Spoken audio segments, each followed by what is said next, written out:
Welcome in, everybody, to episode 122 of the Plastic Posse podcast. The Posse is brought to you, as always, by Micro World Games, Tankcraft, Tamiya USA, Bases by Bill, and AK Interactive. And, of course, to all of our Patreon supporters, a big old yeehaw and thank you for making this all possible. We appreciate each and every one of you and your support. Today, we are missing our friend Grant Mayberry this time out. He's got a little bit of a pet emergency he's handling. We'll miss him today, and we wish him and his family the best. So let's kind of go around and see how everybody's doing. We'll start with my good friend in Colorado, one of the busiest people in the Western Hemisphere, John Bonani. How you doing, John? Absolutely fantastic. Pretty tired, but like everybody, I think 2025 has been a rough year, and certainly TJ can attest to that. But overall, really, really good. The SMC show is coming up soon, and I think I turned the corner on my build that we'll talk about later. And I think I'm actually running parallel to TJ with a very similar theme, and that's encouraging that we're both making really good progress. But yeah, overall doing really well. It's great to see everybody. I know we took a week off, so we appreciate your patience, but it was definitely needed. We needed a summer vacation, I think. Like I said, 2025 has been pretty rough. But in terms of the bench, like I said, working on the SMC Panther 131, we'll get into later. I finished the M1008 from AK. I finished the truck portion. I have Bases by Bill sending over a base, but I'm really excited to have that off the bench. I haven't shared any pictures yet. I should. 3D printed a bunch of stuff for the bed, and that was a really fun build, and looking forward to taking that to SMC as well. And I also have a little wedge I'm working on, but all focuses on 131, and it's been going good. So we'll pause there and we can come back to it later. But back to you, Scott.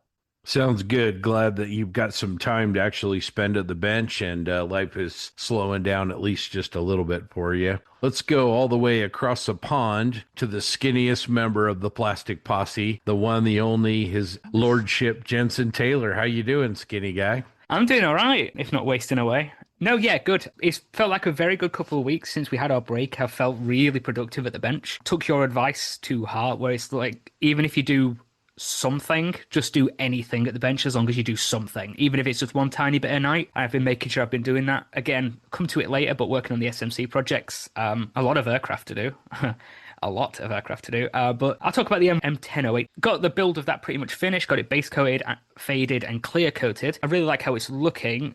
I did get a base kind of cut up and made for it. Put the wood veneer on the sides. I've got the terrain done, the real earth from my garden trademark, and I used some of the really nice RT Dio 3D printed cacti sets, like cactus. And oh my word, I knew they looked nice in images, but once I received them and I've actually put them on the base, they're only pinned to the base, so they can come out and be replaced. They are really nice. Like, they are exquisite prints.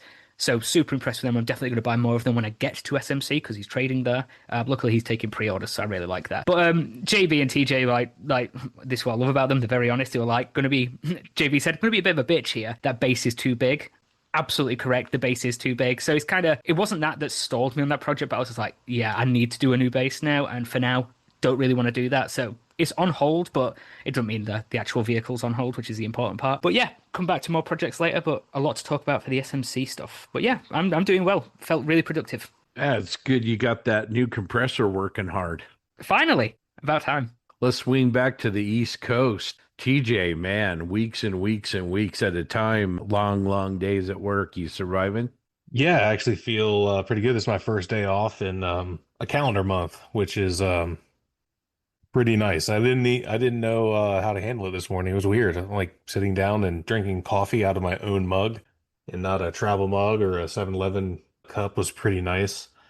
Yeah, I haven't been doing a whole lot because, as you mentioned, I've like literally been working every single day. I got saddled with a job last minute. Maybe we talked about it. I can't even remember the last time I was on, but yeah, I got stuck with a job that I wasn't supposed to do, and it was rough. And then I went to France for 9 days, 8 days, and 1 day in London. And yeah, all I did there was walk like 20,000 plus steps a day. So I worked a whole bunch before. I went on a quote unquote relaxing vacation with my family where all I did was walk for 9 days. And then I came back and went back to work on a Friday and worked every day until yesterday, which was also Friday. And that was July 25th. So yeah, I'm pretty tired. I haven't been doing a whole lot of modeling. I try when I was doing a lot of work was just at least come down and poke around on something for a while. like even if it's just 30 minutes. And really for like I would say for like the last half of this big long stretch of work, that's what I was doing when before I was just like playing video games for like an hour and then literally falling asleep on the couch holding my Xbox controller. I decided to stop doing that, and then like yeah, no, I need to get focused on getting something done. I have a project that I need to finish, or I will be going to SMC empty-handed, and I don't want to do that. So yeah, that's what I've got going on. Hopefully, I sound better than I used to. Because everyone I talked to for like the last week, they're like, "Man, you just sound like really tired." I'm like, "Yeah, yeah, yeah. That is accurate."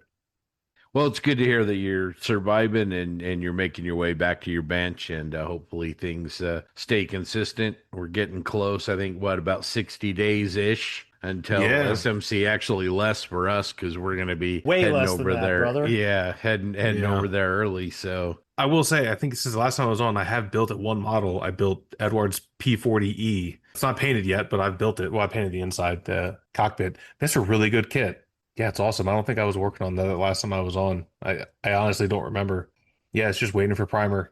I'd like to get that done to take with me, but I got my other project kind of superseded that, but I'm making good progress on that. So yeah, that's pretty much it. that's a nice little model. Jeremy Moore at the Rocky Mountain Expo brought his, and oh my gosh, what a beautiful little model airplane. Oh Really, yeah. really gorgeous. Just, And and everyone loves that Desert RAF scheme too. You see yeah. a lot. Most of the ones done have been done with that scheme or the scheme with the big yellow tiger head on the front. Hmm. The one I'm doing doesn't have that, but it does have the shark mouth because I mean, you know, shark mouth. Yeah. Got to have a shark mouth on a P40, right? Yeah, If I'm right, that is going to feature in TMMI, Jeremy Moss, yeah, P40. Yeah, not surprised. It is very nice. Yeah, absolutely. Absolutely gorgeous. We also have with us a special guest some of you might recognize, Doug Smith. How you doing, Doug? I am well, thank you, and thanks for having me back. Yeah, absolutely. How's the bench and what you been up to? You have some new snakes, right? Well, first I got Crocs, and I don't mean crocodiles. I got Crocs for my feet. That's new since last I was on.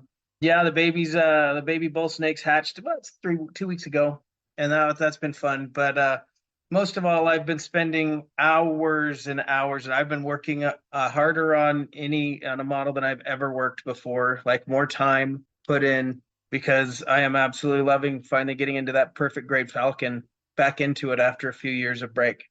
It's a stunning little kit. Little, nothing little about it. Yeah, I was gonna say we saw it It's at like- yeah, Amps that's this not week. little. It's not little. Yeah. it's like this big. It's big, and I mean, I have spent just in painting the bottom of it, just the bottom hole has been about 25 hours of paint work. I'm doing every panel individually, and I'm having a blast with it. I just want to do everything as best I can. I don't want to cut any corners on this thing. It just needs to be as good as I can get it.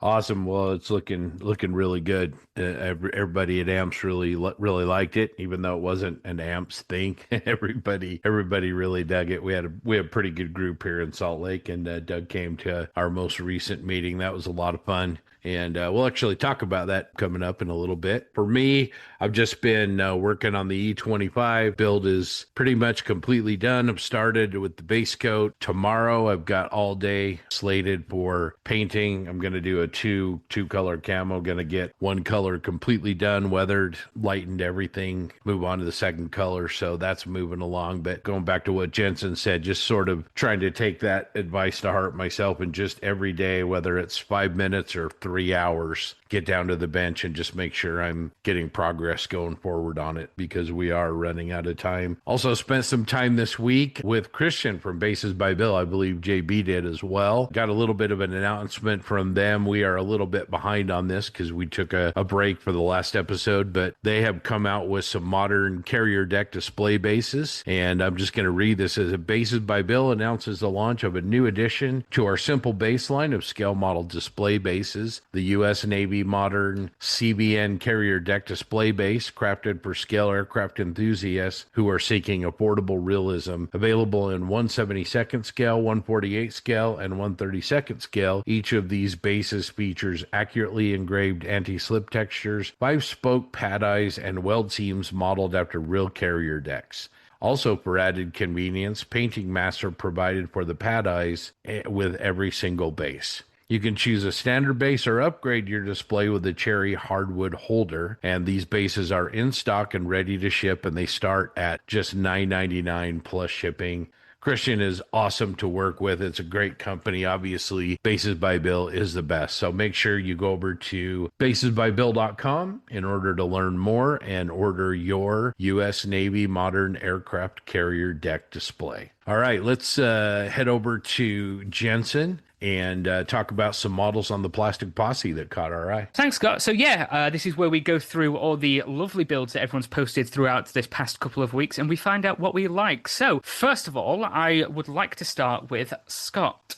What caught your eye this week? I only went to Scott because I noticed Doug picked the same one you did. So I was just like, I know you had it in first, so I'll just go to you. Yeah, you bet. You know, the group has always got so many things going on, and mine's a little bit old as far as, I think it was posted about a week ago or so, but Jim Rice's Dungeon Keeper. It's a Journeyman Miniatures, and it's really, really cool. I'm trying to remember who the artist was on that. I think it was Justin Gerard, but it's like a blue sort of rhinoceros dungeon master executioner thing, and Jim has done his typical incredible painting work on it. Really awesome. With the axe that it has, the patched together leather armor. It's got a bunch of chains around it and everything. Just a really cool little piece. I really liked it. So that's what I picked, was Jim Rice's Dungeon Keeper.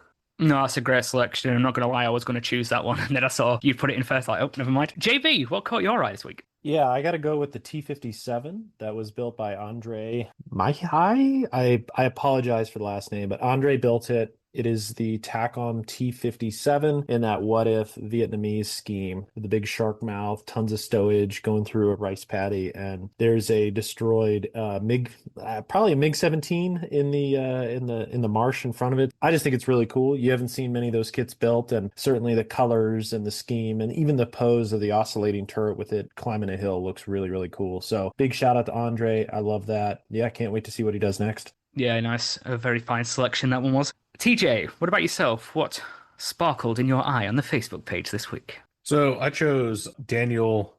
Man, you know what? I just looked up how to say his last name. It's German. I believe it's Buchmeyer. He goes SMC. I feel like I talked to him at some point. I know I've seen his work because I've seen it there and I've seen it elsewhere on Facebook. But he did a little diorama called Made You Look. It's really cool. It's very small, which I feel like a lot of his dioramas are. They're very compact and, you know, quote unquote simple, but get a lot told, you know, tell a good story. And it's cool. It's non-military, which I always kind of appreciate. And it's two kids playing in the yard, and one of them has the hose kinked for the sprinkler, and the other one's looking down at it to try to fix it. Clearly, she's about to let go of the hose and spray, I'm assuming would be her brother in the face with the water. It's just really cool. It's adorable, I guess you could say. Like, it's just innocent and nice. It's a nice change to see something like that over soldiers fighting and killing each other, or, you know, sad. It's just like two little kids playing. Like, that's really cool. And not in like, oh, two little kids playing in a war zone type of thing. It's just two little kids. And he says it's inspired by his own life, which, yeah, is really good. It's awesome. It's a story we can all relate to. I love that, because we've all done it. I mean, we all have siblings. We've all done it. Come on, admit it. Oh yeah, absolutely. But yeah, I thought it was really, really cool. And I think that was his first post in our group too, which is pretty cool, coming in hot. Very hot. That was a great pick. Doug, how about yourself? What did you see? Well, first, a few days ago, knowing I was going to be on here, I found Jim Rice's Dungeon Keeper, and I was like, I'll do that. So when I finally got the outline, I just put that on there because I didn't look to see what everybody else had done. So, but going back through here, I found Brandon Porter did Trumpeter's 1/72nd scale S65 tractor and a little vignette. Very nice. I really dig what he did. I kind of like the base he put it on. It looks like it's just like a sleeve, like a cut out of a branch that he built it up on. It looks really, really nice. I love the grass work, the dirt work, the torn up road from the tracks, and the tractor itself, highly rusted. Probably been out in the weather quite a bit, but I think it's very, very well executed. Yeah, Brandon's a really good modeler. You know, he came up to Commies Fest this year and man, really, really cleaned up. Yeah, he's really good at what he does. Good modeler, very talented. Yes, indeed. And finally, myself, I chose a model by, forgive me if it's Raymond or Ramon R. Lamelli. It's the Edward 148th P51D. It's Red Tails, which they're just iconic P51s. And I love the natural metal finish he's got on it. And I wanted to bring this one up because he's used MRP Super Silver. I've used that, and he chose it because he was like, if you ever want a mask on top of it, it's incredibly durable. I love that paint for chipping through to, like as a base coat, it chipping fluid and then paint on top of it, because it is incredibly tough. Like, I used an airbrush needle to chip through my paint. It doesn't budge. It's so resilient. And yeah, the different tones he's got in the metal finish are really nice. A vibrant red for the tails and really vibrant yellow as well for the stripes on the landing flaps. It's just a really, really nice finish. And I'm really looking forward to seeing that one come together with like markings and a little bit of weathering. But the variation and the patinas and tone changes in the different panels, absolutely nailed it. I think that's a really attractive looking aircraft. I yield. All right. Thanks, Jensen. Before we move on, I just want to take a minute and thank all the members of the posse who responded to episode 121, and specifically John's topic of your workspace and if giving it a change really could affect your modeling and how your workspace really made you feel. That really seemed to resonate with a lot of people. We saw photos of dozens and dozens of people's workspaces and got a lot of thoughts from people. That was a topic that obviously touched a lot of people. Well, thanks, Scott. And now I want to do a brief intro. We had the opportunity to talk to John Spud Murphy, longtime friend of the podcast. Scott and I sit down with him and discuss latest projects and our upcoming trip to SMC and get into a little bit of the details on where we might meet up in the Ardennes. So sit back, relax, and listen to a great guy talk about some awesome modeling.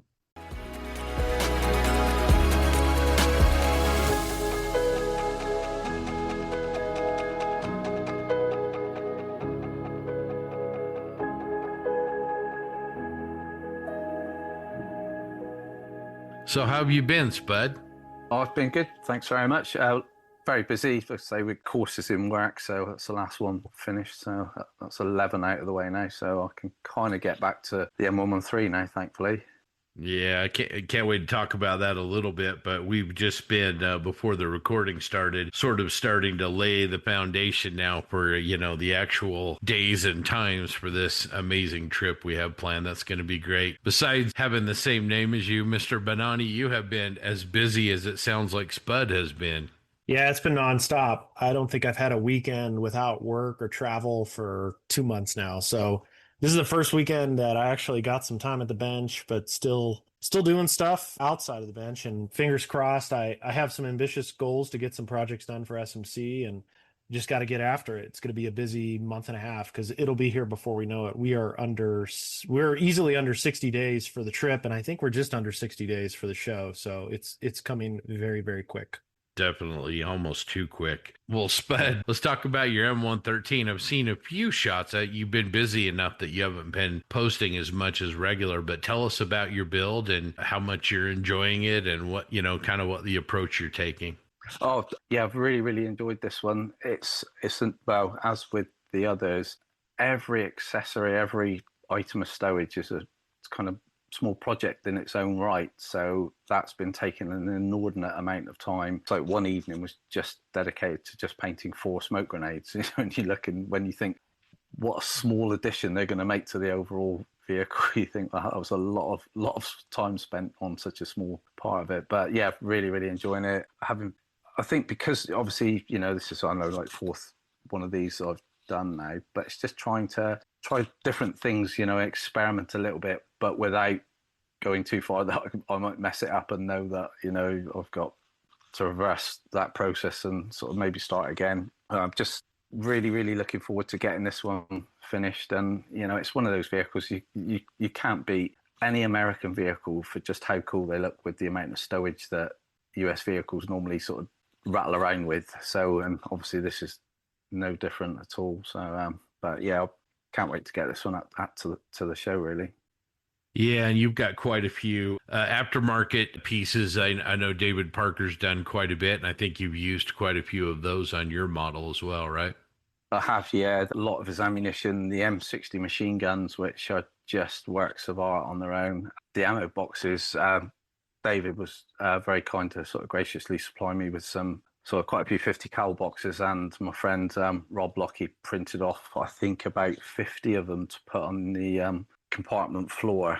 So I was just really, really lucky that the guys have, embraced the 3D printing, because it's I'd love to do it. I'd love to get involved with it, but I think I'd get a bit too carried away, and it would eat into what precious modelling time I've got. So I'm just really sort of appreciate that someone else has done that for me. But I'd hate to think how much I'd cost if I had to go and buy them all individually from whatever source. So, but yeah, and it weighs a ton as well. It probably weighs about the same as a real thing in scale with the amount of stuff that's now inside of it.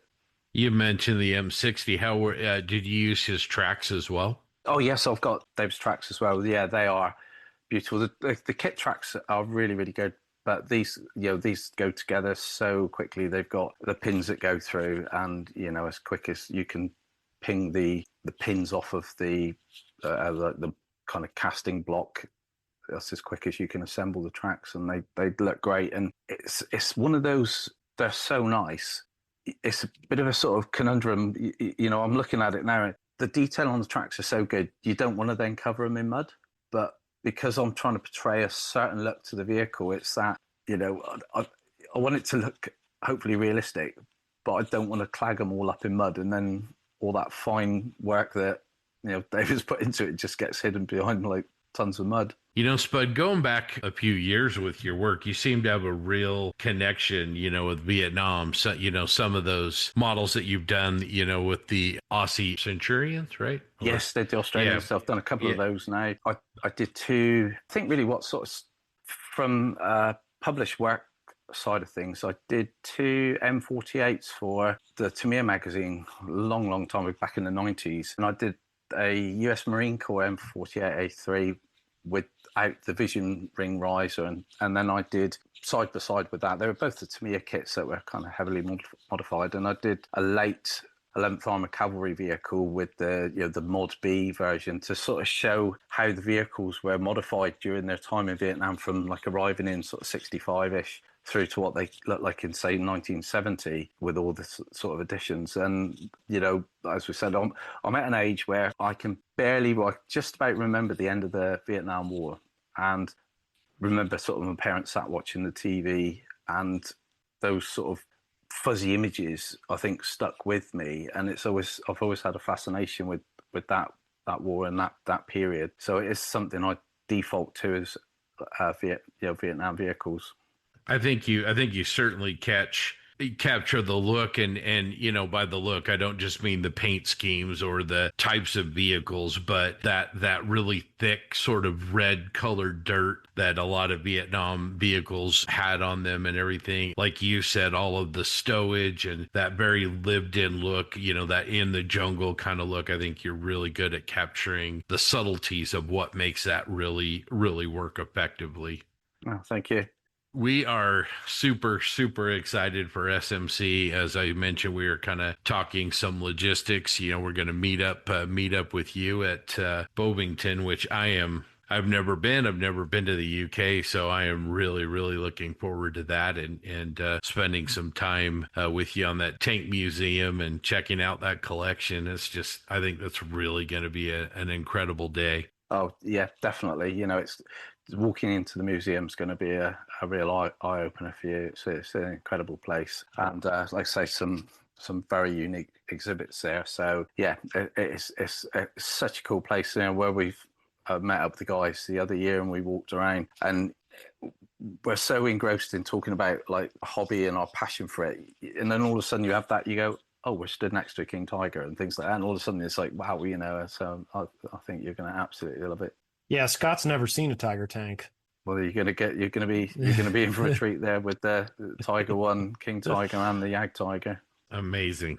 Yeah, he's. I told him to start walking because we're going to get a lot of steps in while we're there. Oh yeah, yeah. Yeah, we do a lot of walking over here. Like, so we actually use our sidewalks.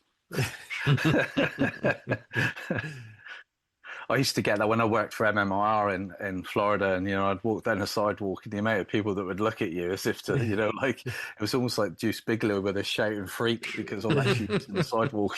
So what's wrong with him?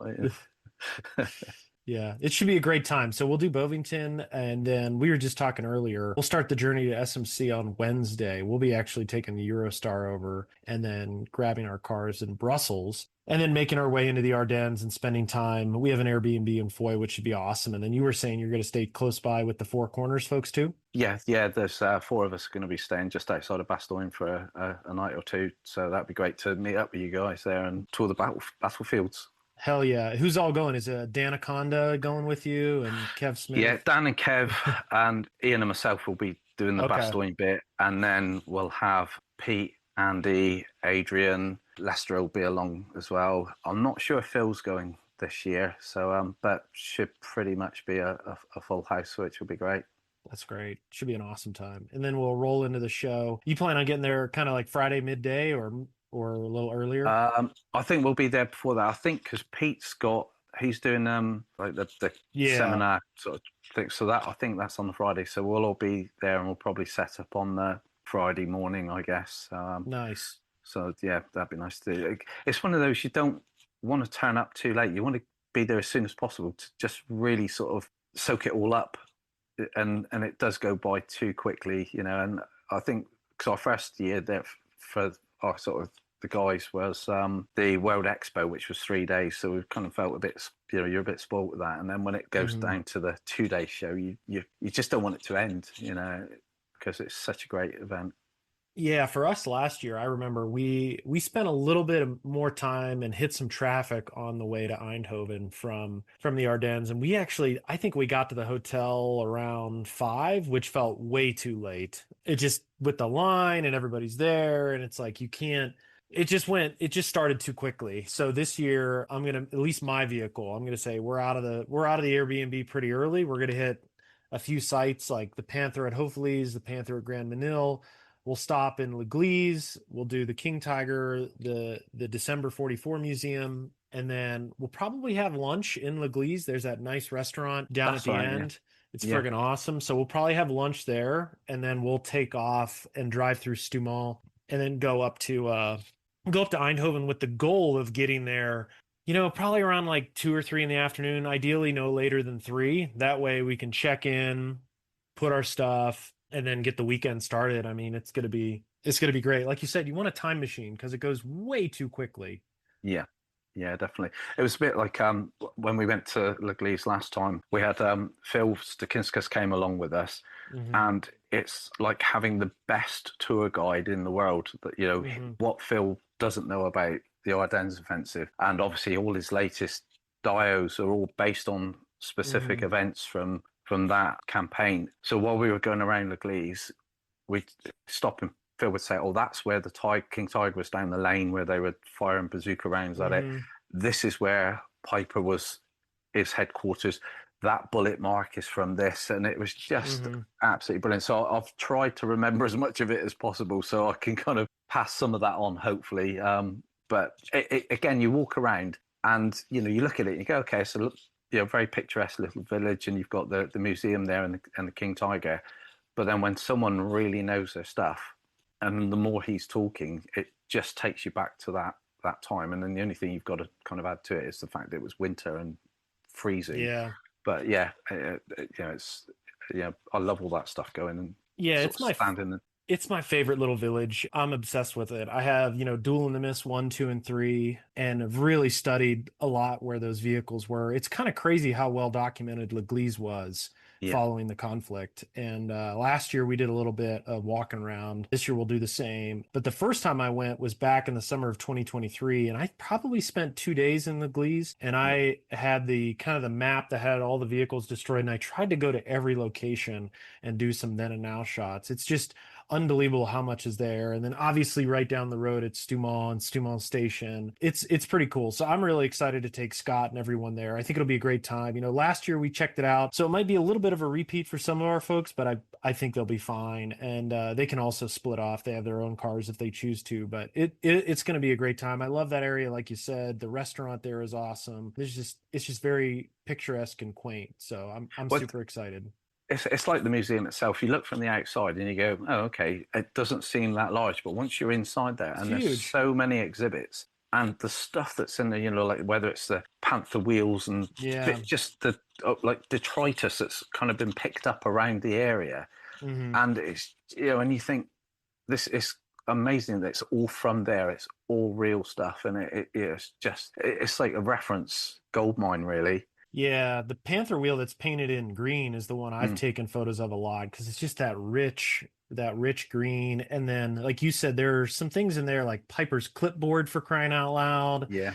There's the tunics that they found in an attic in like the 70s, and like they were going to burn them. And then I think the museum curator's like, whoa, we'll take them. And it's just really professionally done. And not to mention they have a king tiger out front. But what's interesting is if you know that, like you said, it fills there. And if somebody knows the area, like there was at least 3 or 4 panthers within eyesight of that building, within like 10 yards. So there's one on the backside, which was a tennis court. There was one on the other backside. There's one in the front. There's one right there in the main square. So like, it's kind of crazy how this little hamlet of a village turned into just an armor like depot basically. And it all got bogged down there. So I'm super excited. The one area that I'm really excited to go back to is Chenot. There's that bridge, I think it's across the Amblev, that goes, there's a corner where they turn up and they're trying to go in the town of Chenot, and Panther 131 was destroyed there. That's the Panther I'm doing. And like that bunker's still there from the First World War. Right.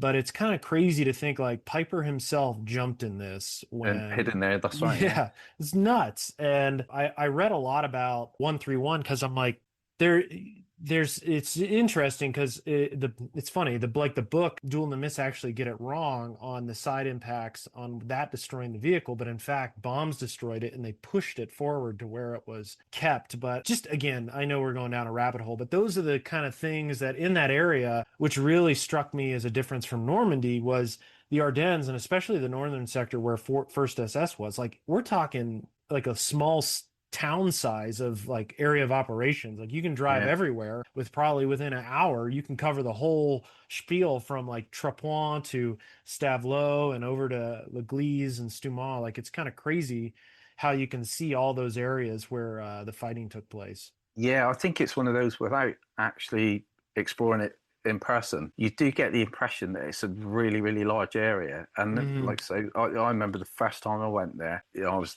obviously had my wife at the time, and my son Scott was only like a toddler, and you know, he's like 30 now, which is quite scary. Oh, and I'm going to be a granddad, I was told yesterday. So nice. Congrats. Anyway, you know, we drove around in a little Ford Fiesta, and going down some of these roads, and when you read, like, you know, my reference back then was the Battle of the Bulge, then in Auberg. Yeah, and you think they took King Tigers down this road that I'm driving in a tiny little subcompact Ford Fiesta, and you look and there's quite a steep drop that side, and you think, how on earth did 17-year-old kids drive 70-ton tanks down these roads? You know, and they were probably in nowhere near the condition they are now. Yeah, the one that sticks out to me the most is at Stavelot, where I forget what number King Tiger was driving in that alley and then basically ran into the building, and it got bogged down and stuck there. It's like, what the hell were they thinking? Holy shit. Like, it is like you said, in a Ford Fiesta, I'd be worried about curbing it, let alone a 70-ton, you know, 20-foot wide armored vehicle. Like, holy cow, what were they thinking? Well, at least you know you're not going to damage the alloys on a King Tiger, are you? That's right. That's right. The building's going to lose on that one. But that's the magic of the Ardennes. And that's probably why I've been to Normandy and I've been, you know, throughout Europe. And it's one of the areas that I will always go back to because there's just so much to see. And unfortunately, it's in such a small area. And the place we're staying in Foy, which I hope you stop by because we have enough room for entertainment, is the old kind of German CP that had the Mark IV knocked out in front of it. Yeah. And I was sold on the Airbnb when one of the pictures from the listing is the Mark IV in front of it. I'm like, well, I think this is fate. super excited about that, and it'll be great to have everybody over because we got lucky last year in Bastogne. We had an Airbnb, and Lester and his friends stopped by, and we just had a grand old time. We had Mikkel, who's going to join us this time. I think he drank a bottle of wine himself. That was a blast. So he's Good coming effort. again. So but it was good.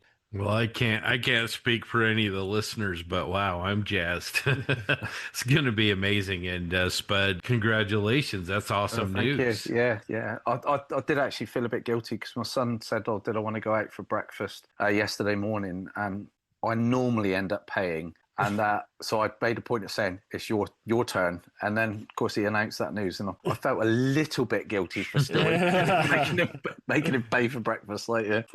But yeah, so that was a bit of a shock. God help the world that the lineage carries on. No, that's incredible. Well, I mean, we sort of preach about SMC all the time, but I mean, what would you say to anybody that's sort of still kind of on the fence, maybe about coming over for SMC as a show? What are maybe a couple of things that you really, really like about it, and what would your advice be? It would be, if you want to stay at the Königsdorf, that's the most difficult thing because it gets booked up so quickly. Once the availabilities are released, you've got to try and book a room because they will sell up so quickly, which it's the show has almost like outgrown itself. It's so popular. But I think it was something you mentioned on one of the podcasts, is that it's not the elite. It's people go, I don't want to go because the standards are so high. It's just a fantastic union of everybody that is passionate about the hobby. And when you get to see the all of the sci-fi stuff and the aircraft, obviously from an armor modeler point of view, the social side of it's brilliant. And there are an awful lot of the kind of modeling names that you see there, but it's that thing where you might not see people from almost like one year to the next, but when you bump into them, it's like long lost friends, and it's great. And even when you come to leave, when you're checking out, say on the Monday morning, it can take you a good hour because everybody's saying goodbye, and and you almost don't want to go, but yeah, it's just a fantastic event. And I know like it's been discussed so much on here, but it absolutely would not be like an anticlimax to anybody. It's just all the hype is worth. It's worth all the hype, definitely. I mean, I'm beyond excited. It's going to be great. Spud, I assume the Four Corners are going to have their usual table. We will, yeah. Apparently this year, with the judging last year was in that sort of octagonal chapel. Yep. Apparently that's where all the club stands are being put now, because they've decimated the amount of clubs that are going to go. Rob was saying that I know it sounds really a bit elitist, that they said they only want the sort of very best clubs there, which was it was nice to kind of make the cut. But because they're so short of space, and there's so many more traders want to. Of course, that's a sure sign of the popularity of the show, because the traders are literally climbing over themselves to get table space there. So obviously that generates a lot more revenue for the show than just having a club stand. So the clubs have been moved into that sort of octagonal sort of chapel room, which be nice. So yeah, and I think it's just going to be even bigger, again this year. Yeah, I mean, I'm not surprised. I mean, gosh, even this will be my third year, but I've seen growth over the last 2 times I've gone, where 2023, don't get me wrong, it was packed. 24 last year was nuts. And then I'm not surprised that they're curtailing clubs, because space, like you said, is a premium. And when it's the premier show in Europe, every vendor wants to attend.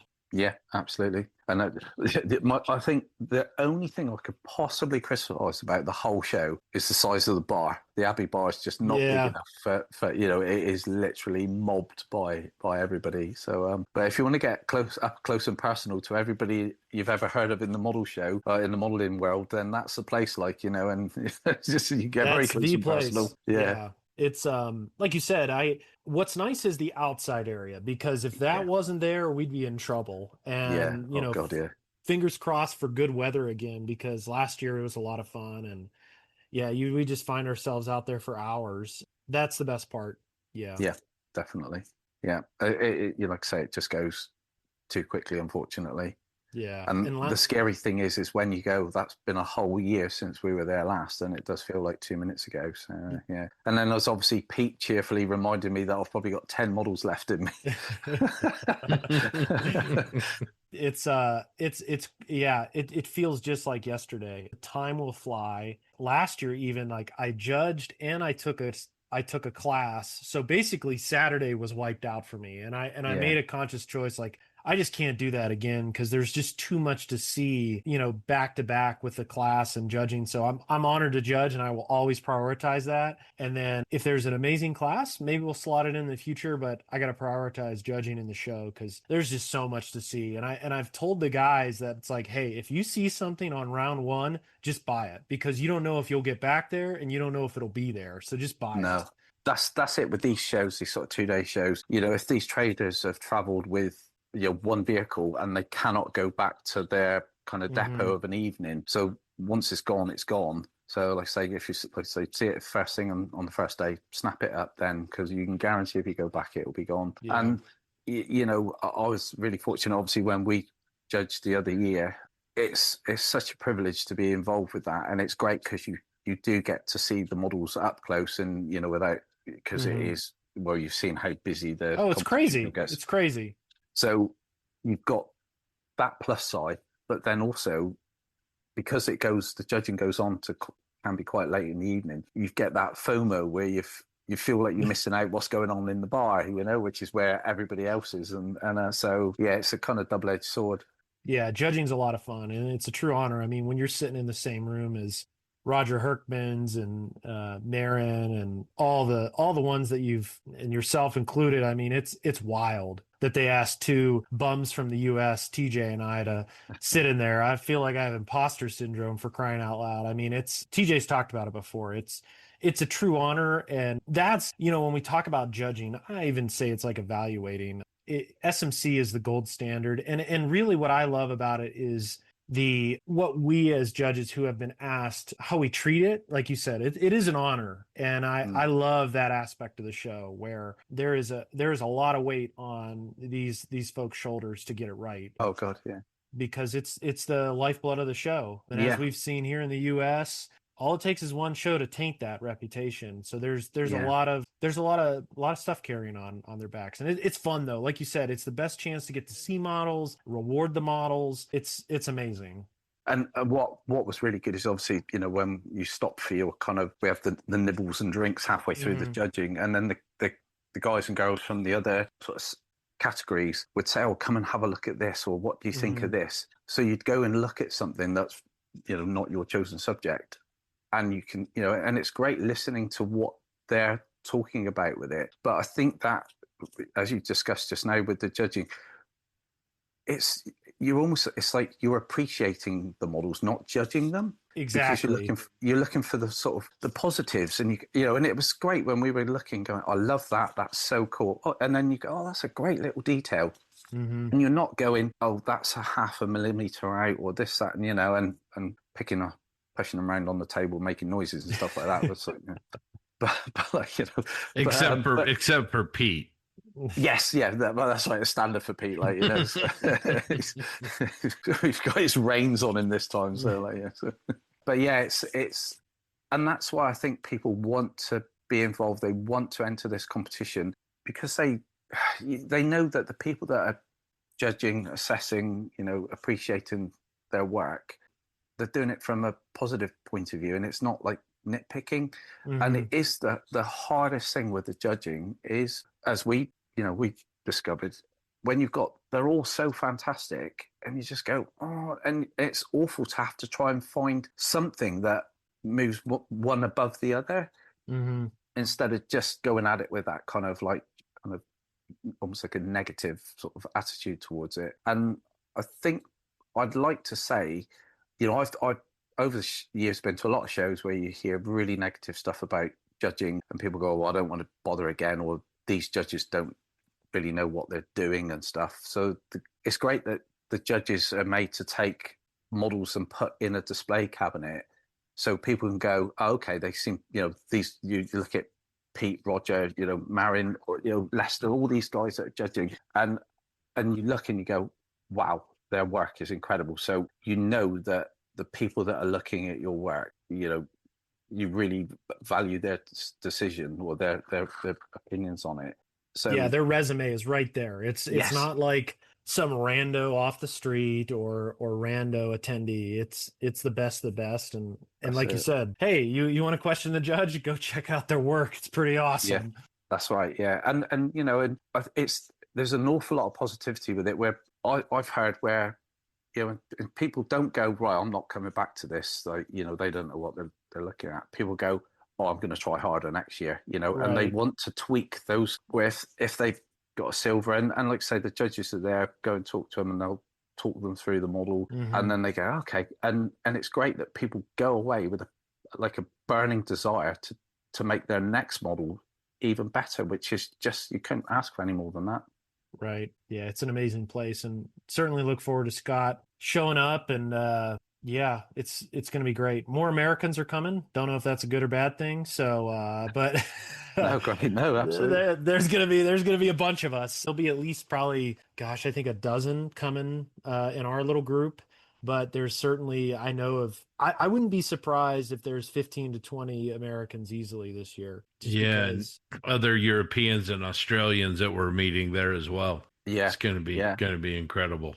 it's such a barometer for how good the show is when you look and how far people have travelled to come to that weekend. And obviously lots of the Aussies come over, which is just brilliant to see these guys. So again, it's not like just popping around the corner to catch up with them. So it's great for them to come all this way, and have such a good time as well. So are you only bringing the M113?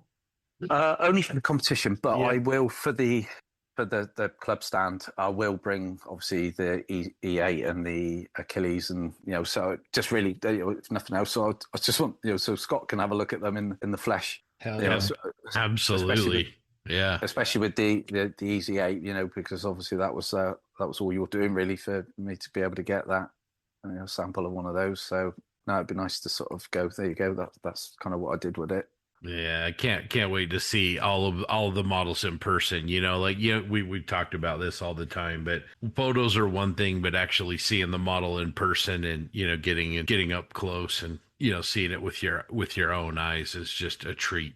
So That's right. Because when they go in like a magazine article, I obviously only ever photograph the good bits. You don't see the bits that got wrong. Well, it's going to be incredible. I cannot wait. Based on what you're saying, you're just reinforcing that this 2 days, I mean, you're going to need to stock up on copy, I think, because you're just going to want to, get as many of those 24 hours each day as you can to meet everybody and shake hands with people that you've admired for a long time and finally get to meet and see their work, man. It's just going to be incredible. And obviously, and get to another thing is the amount of alcohol that will be available on a lot of these trade stands, and you wonder if it's just genuine hospitality or they're just trying to loosen you up to part with even more money. Maybe a bit of both. Both, yeah. Truth be told. Well, it's going to be amazing, Spud. Thanks for taking some time with us, and congratulations again on your news. Can't wait to see the 113 and meet up with you and just have a great time both in the UK and also over in the Netherlands. Yeah, I'm really looking forward to it. It's going to be a brilliant time. Awesome. Well, we'll talk soon. Okay, take care. Thank you.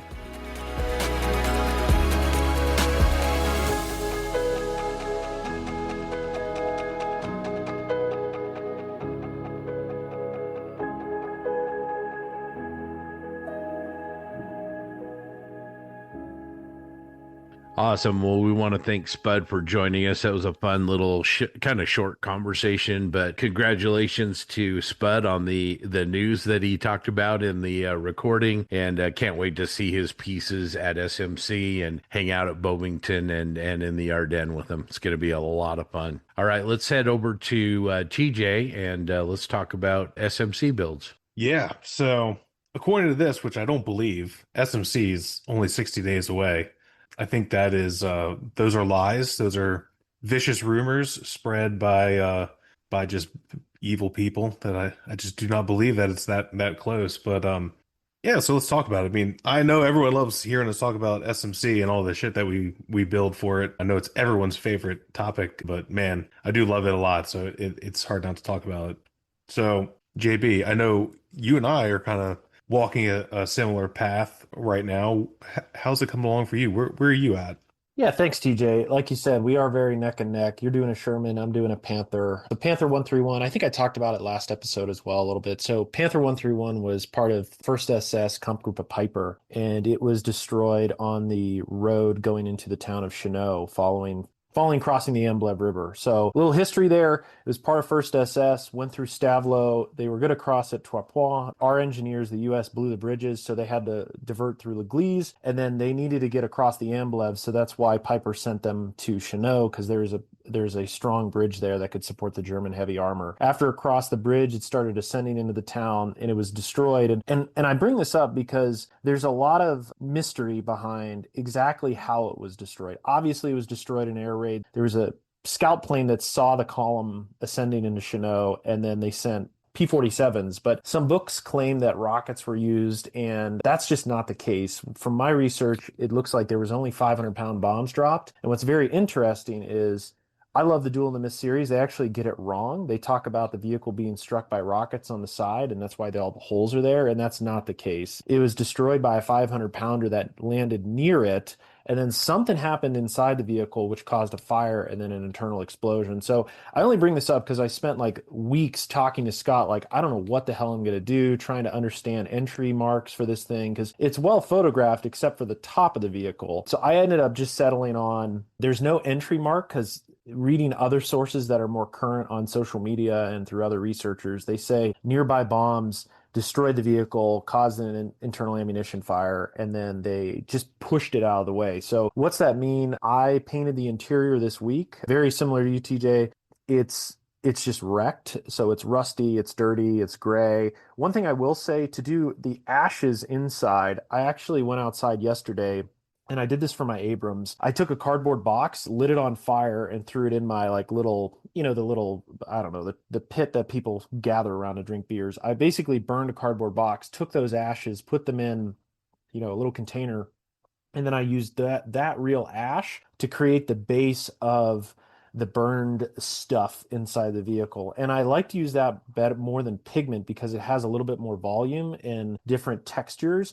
And then after I use sand and gravel glue to secure it with a dropper, I go back and I tap gray mixed with a little bit of white pigment on top to give it a little bit brighter contrast. So I share that like it's just one way I like to do ashes, and I'll probably do the same on the top of the vehicle. And then once it dries, like I'm looking at it right now, the sand and gravel glue actually dried dead flat on this. So I'm really happy. I don't have to knock it down with a flat coat or anything. And then today I will look to button up the vehicle. I have to add all the welds and the external features. And then ideally I'm at the primer stage for the exterior of the vehicle tomorrow. That's my ultimate goal. So long story short, Panther 131 is coming along. I will do it after it was used as target practice by a Bofors, but before they started shooting bazookas at it. And I'll have a figure to go with it too. Well, I've no doubt it's gonna be pretty awesome.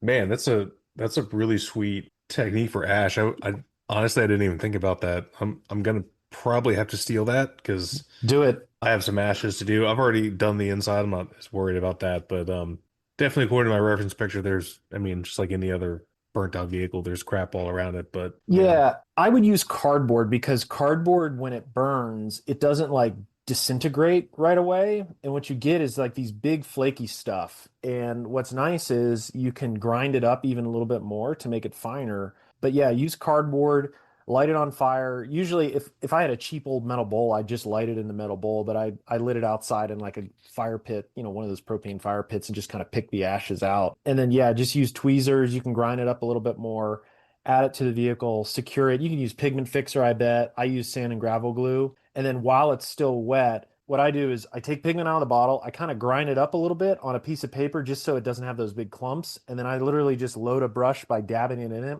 taking it over the, soaked ash, and then just tapping it. And then that'll create the finer, like little pigment marks. And once it's dry, it looks really freaking good. Like it creates textures, and I know our listeners can't see it, but it'll create textures that are, I mean, shit, it's ash, recreating ash. So, and it's rather robust too. So if you have to do burn tires, like I did that on my Abrams, where you just like literally just pile it at the bottom, and you can do it multi-layered as well. But what's nice is it will build up volume and retains that color, so you don't have to worry about painting it. And while it's damp, just dab some pigment on top. So yeah, use real ash, easy peasy. Yeah, that's an awesome tip. Thanks, man. Scott, I know you've been working hard. How's it coming along for you? It's coming along really good. I've kind of gotten, I don't know if you guys are the same way, but sometimes you start a project and you sort of start to hate it. And you think, I built a trumpeter kit. What's wrong with me? Not a very good one either, but I've kind of gotten over that hump finally. And yeah, John is texting here. But yeah, I told JB if SMC has an award for the silliest conversion where somebody spent the most money, I've got that sucker in the bag. I'm bringing receipts. I've got that trophy right now. Just you might as well put my name on it. No, I mean, in all seriousness, I feel like I've gotten over the hump and I'm getting really excited about it now. It's got the base color on it. I've got a really, really cool scheme. I'm going to use a two-tone late war scheme they used on some of the MAN manufactured Panthers, and really like what that's going to look like and what the camo is going to be. And my approach is going to be to do the entire vehicle in green, which is already done, and then take that green, distress it, lighten it, highlight it, bring some depth to it, and then add the brown.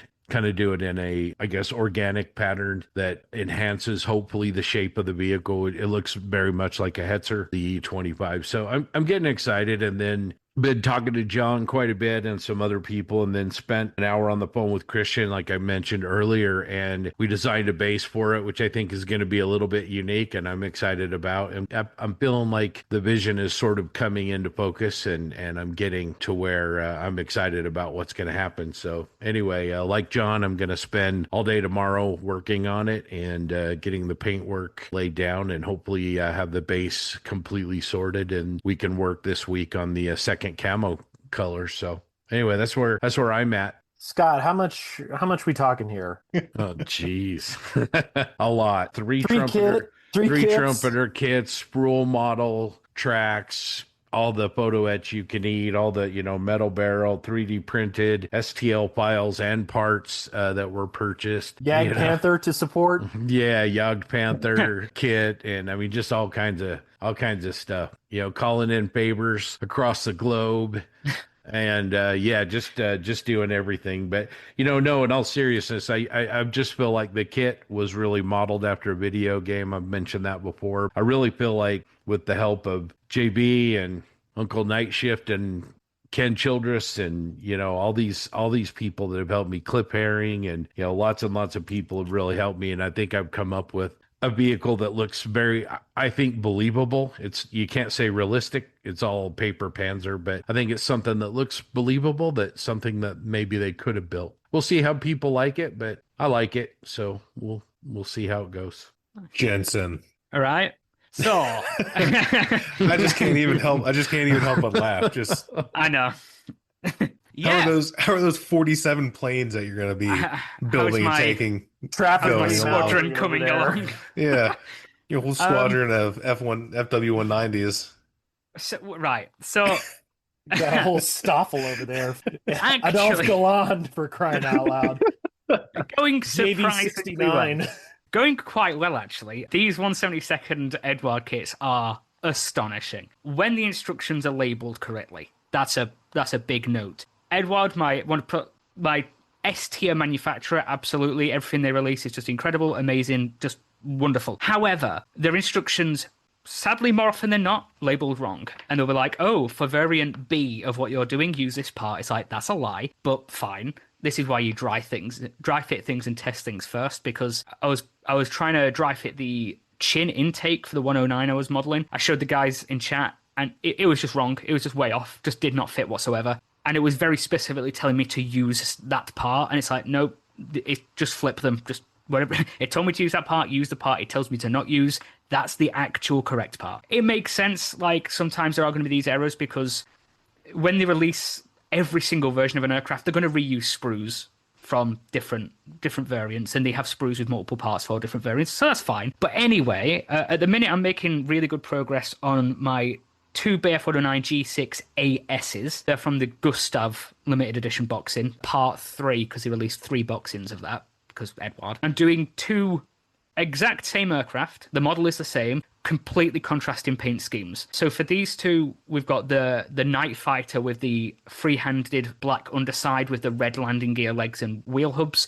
Really, really striking scheme. It's got the model in, it's got a red band on the tail. It's very striking. Then the other version is completely opposite. It's completely all over RLM 76 with a little bit of yellow on the nose underside.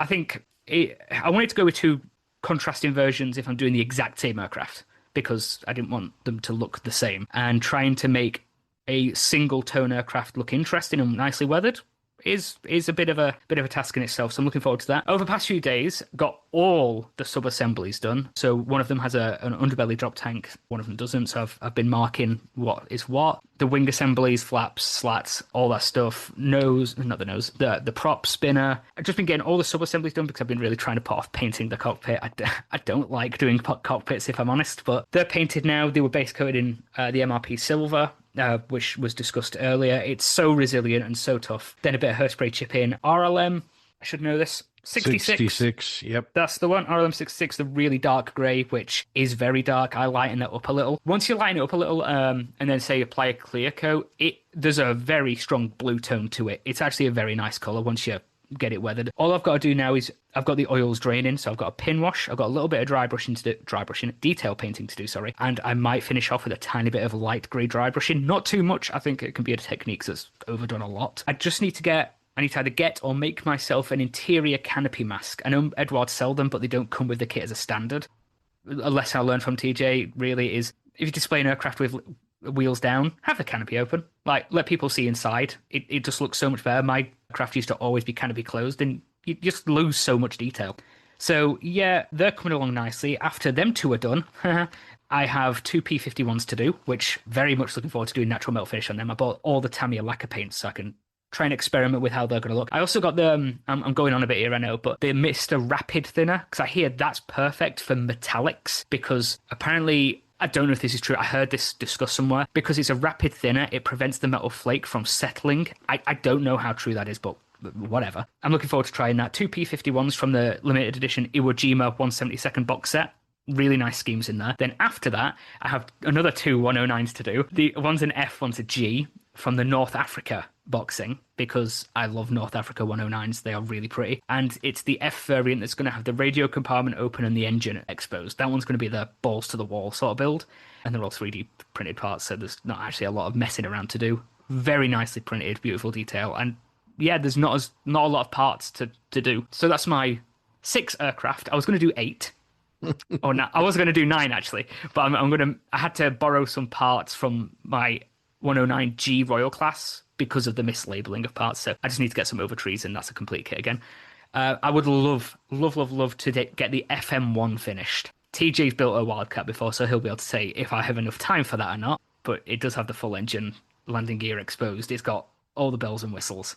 The M1008 might get finished for SMC. I don't know if it'll come with me because I need to completely do a new base, and I realised my carry case is only so big. The Hetzer I had planned, just not even going to even pick that up and touch it. It's just, I know what my limit is, but that's going to be a build when I come back, because in my head, again, that RT Dio order I received had the fir trees in.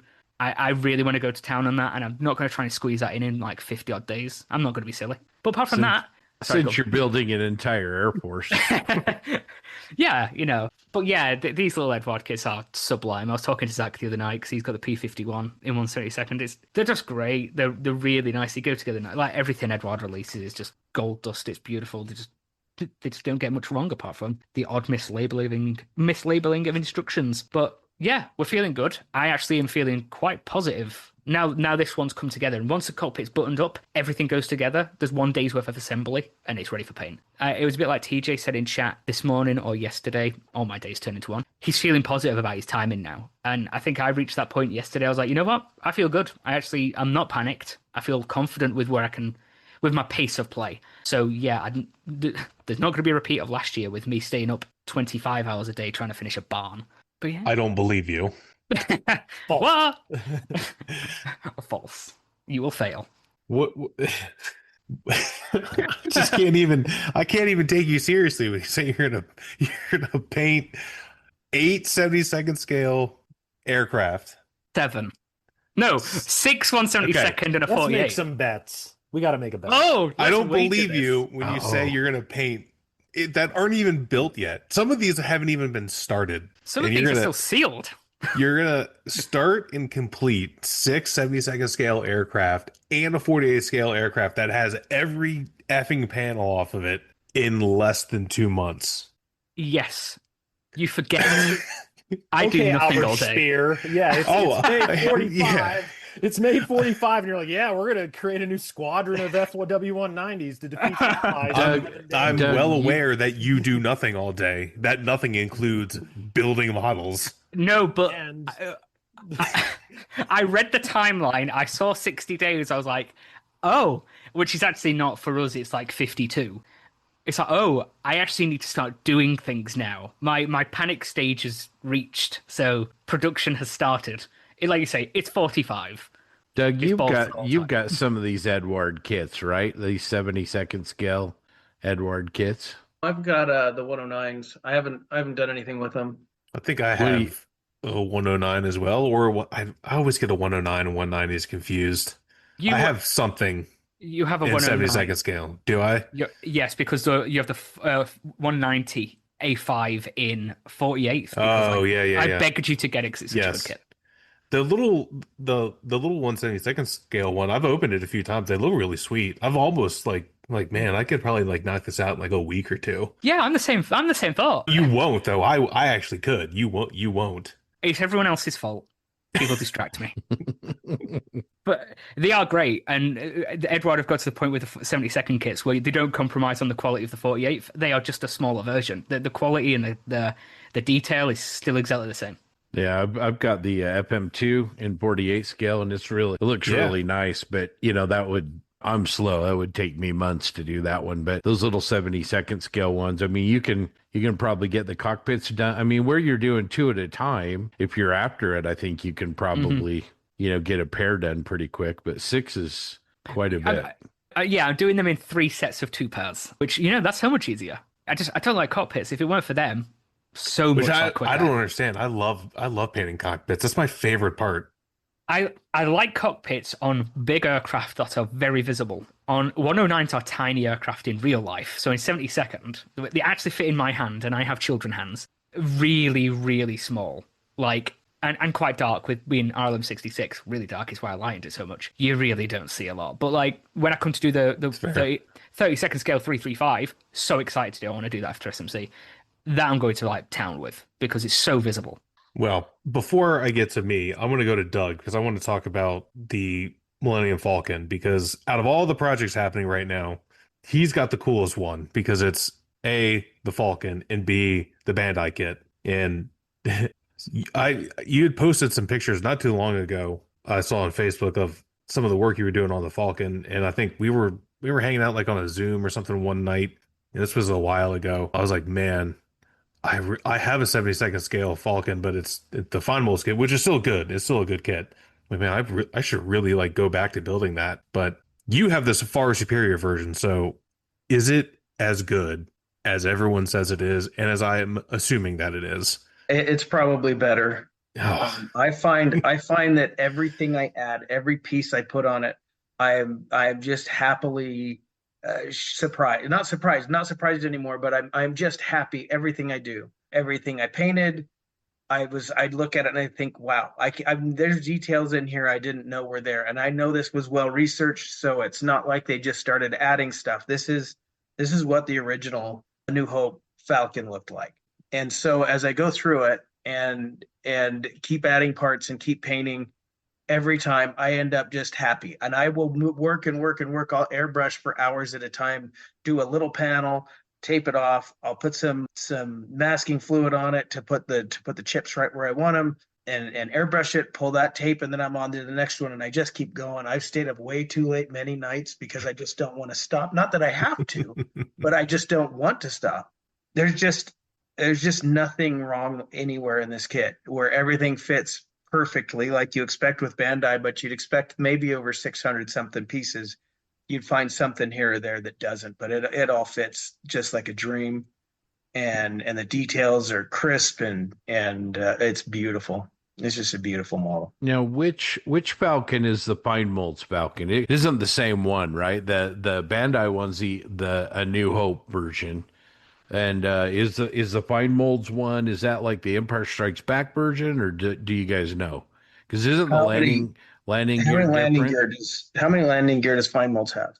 Because the Bandai 72nd scale one, the perfect grade is A New Hope. It's got the 3 landing gear.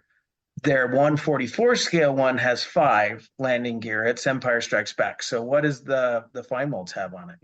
The box is sitting over there, but they only have top views. I feel like it's only got 3. It might have. I'm gonna go look. Talk amongst yourselves.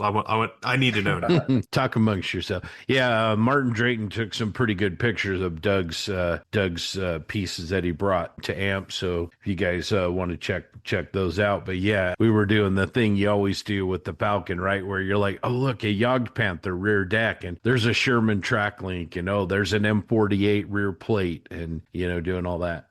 It has 5. Okay, so that's the Empire. Yeah, the Empire version. For all the nerds or non-nerds out there that don't know, the original Falcon from Star Wars, also called A New Hope, only had 3 landing gear. And for some reason, I don't know if they completely rebuilt the filming miniature in between the movies. I used to know, and I've since forgotten. But starting in Empire Strikes Back and on, it has 5 landing gear, which I feel like looks better because I think that thing's big, right? Like just 3 landing gear. I don't know.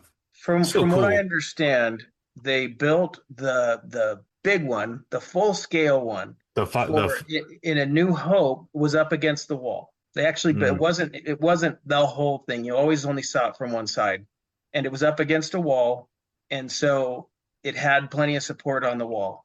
But when they built the freestanding one for the Empire Strikes Back, they needed more support under it, so they added 2 more landing gear. Gotcha. And then there's also 2 filming miniatures. There's a 5-footer, which is huge, which I don't even know if exists anymore. And then there's the 3-footer, the one that most people have seen. That's the one that's been on display for years. I think it's still on display. I think the 3-footer looks better. I've seen pictures of the 5-footer. It's just, I don't know. It's really big. It's a huge model. Yeah, ILM like to do that. The Slave one was the same way. 3 or 4 different filming models, and none of them are the same. That's because he didn't expect anyone would give a shit 50 years later. They underestimated scale modelers. Well, I think your Falcon looks freaking sweet, Doug. I'm so jealous that you have one of those, and 2, if I remember correctly. Yeah. Do you think you have another one in you though? Yeah, but there'll be a big break between this one and the next. Not that I wouldn't enjoy it, but if I did another one back to back, that would be rough. Unless somebody wanted to pay me a fortune to build it for them.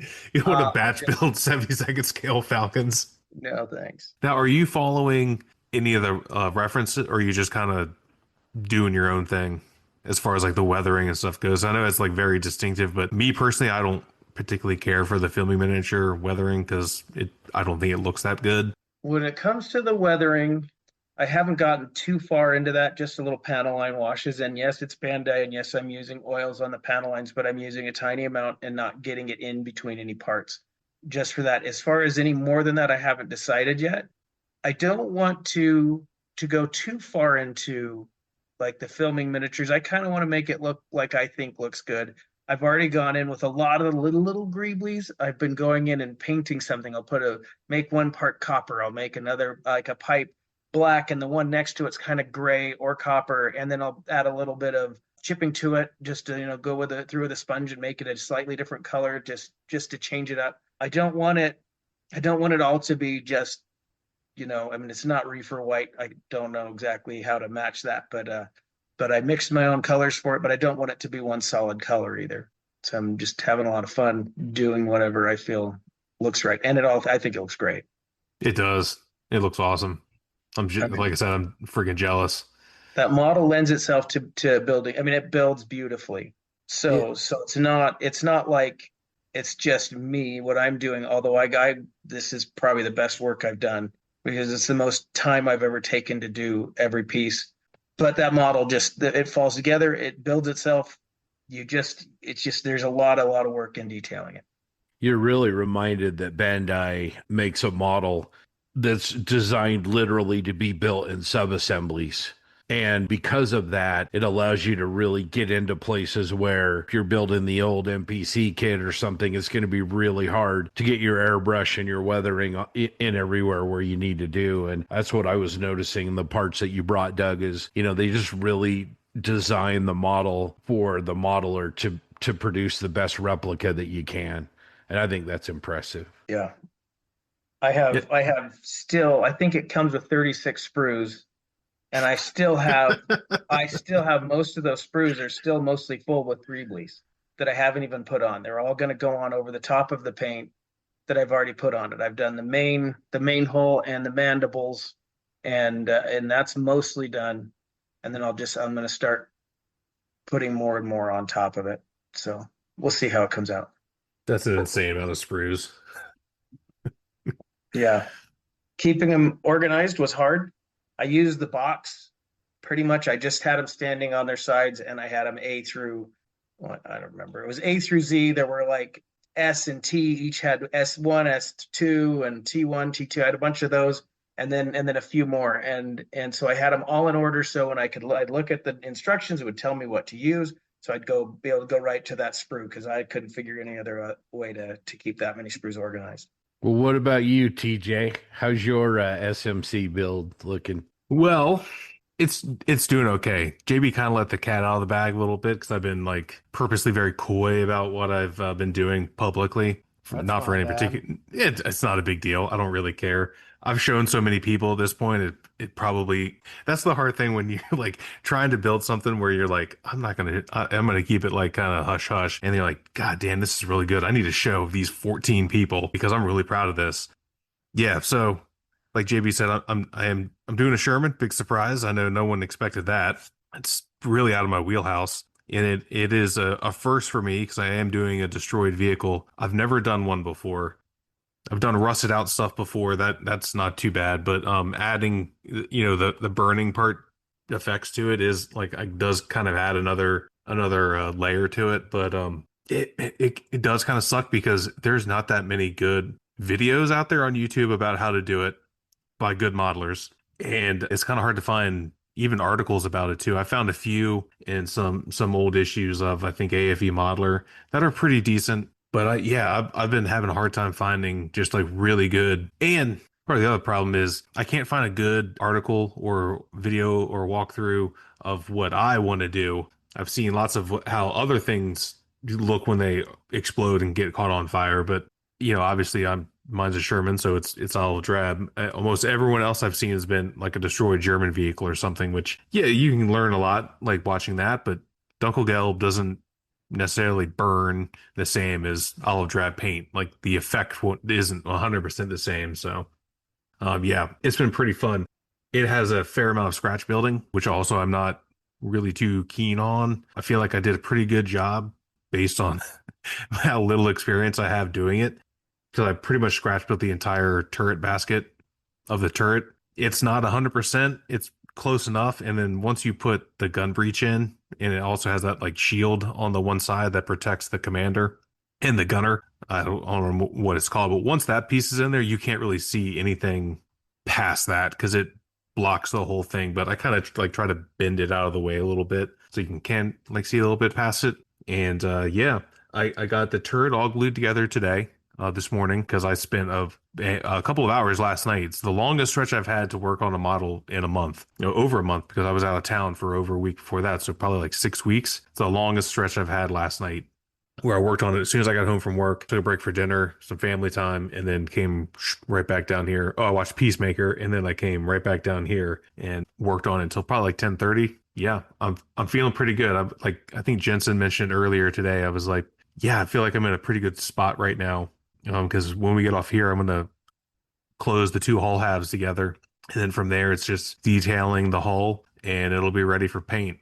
The base is the thing that I'm I'm dreading the most because it's involved. So that one I don't know about. I really liked what you did with the sponsons, kind of that they're all kind of lifted up and kind of wavy. And I think that looked really, really good and gives you kind of, I don't know, a sneak preview from the side of what's inside, what you're going to find on the inside of the model. I think it looks really good.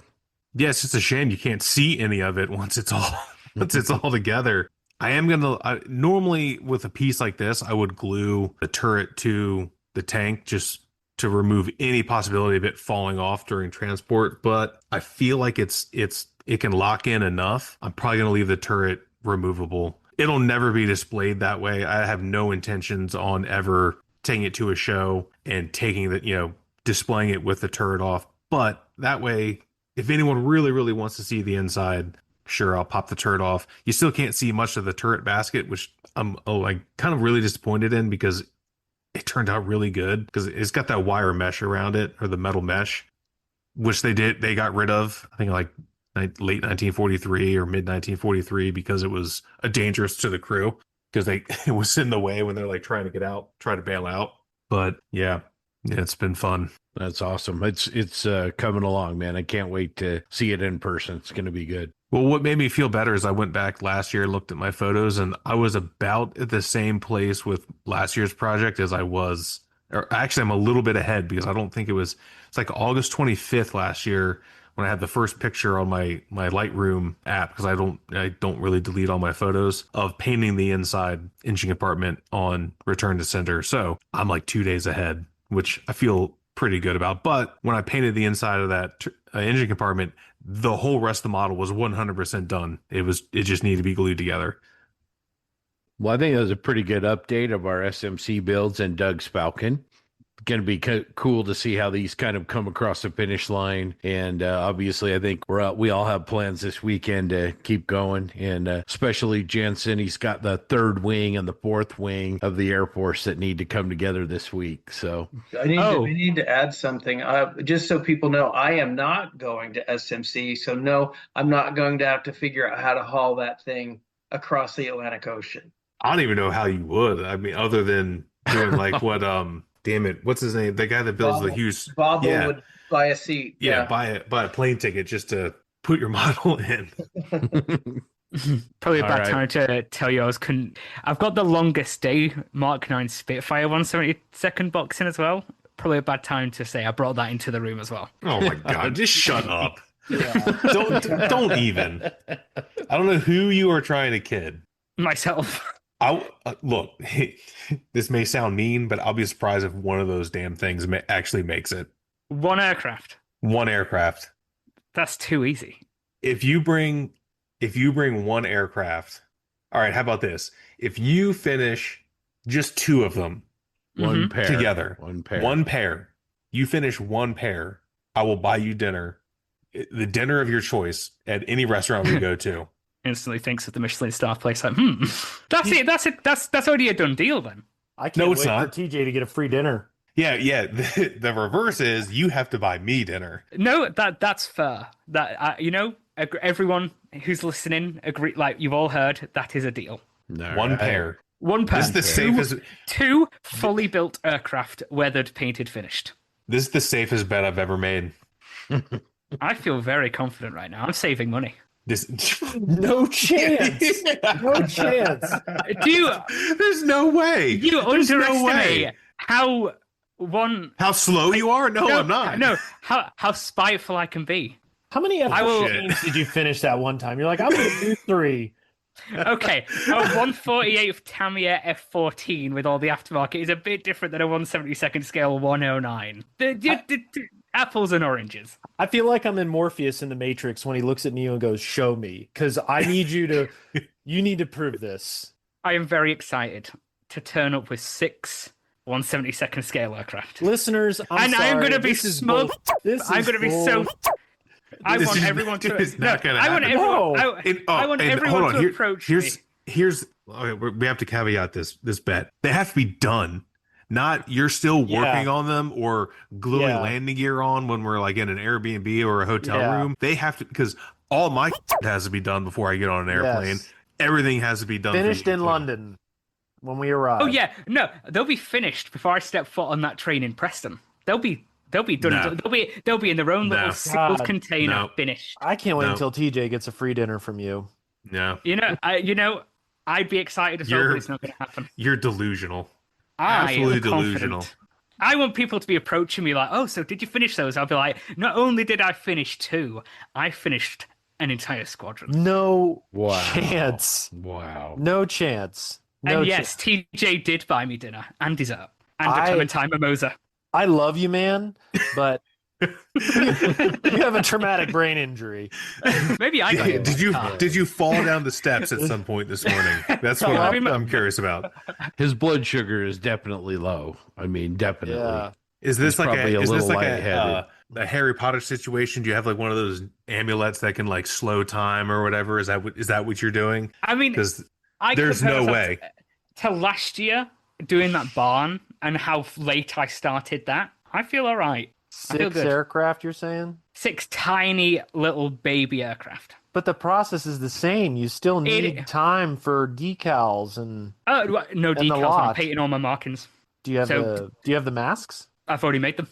I will believe it when I see it. I'm excited to be like, guys, look. I'm not going to post any whips. I'm not going to announce any progress until we get to the Airbnb in Bastogne and be like, lo and behold, here's my arsenal of aircraft.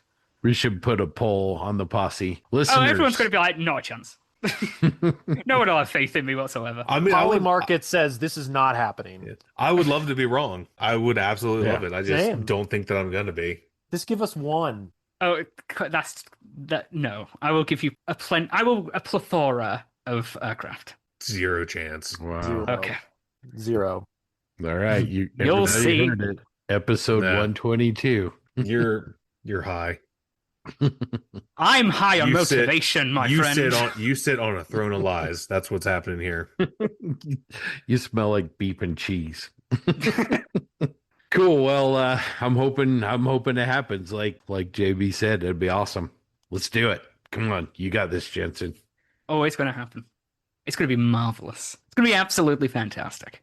All right. Well, let's roll into a discussion point. This week, or last week, I think, David Clark posted on our posse page kind of a meme that he made. He said, "Every club meeting is a build night, changed my mind." And I thought that's something that in general I agree with. But where I wanted to take that was kind of go around the room and find out, what do you guys do in your local club meetings? TJ has Nov amps, JB has Northern Cal amps. We've got Great Basin amps here, other clubs. So what do you guys do in your club meetings, and what in your mind, maybe more importantly, what in your mind makes a really great club meeting? What are those elements? I'm going to start with Doug. He came to Great Basin Amps this time with us. He's been a few times, and I thought we had a pretty great meeting. But, Doug, what do you think about this?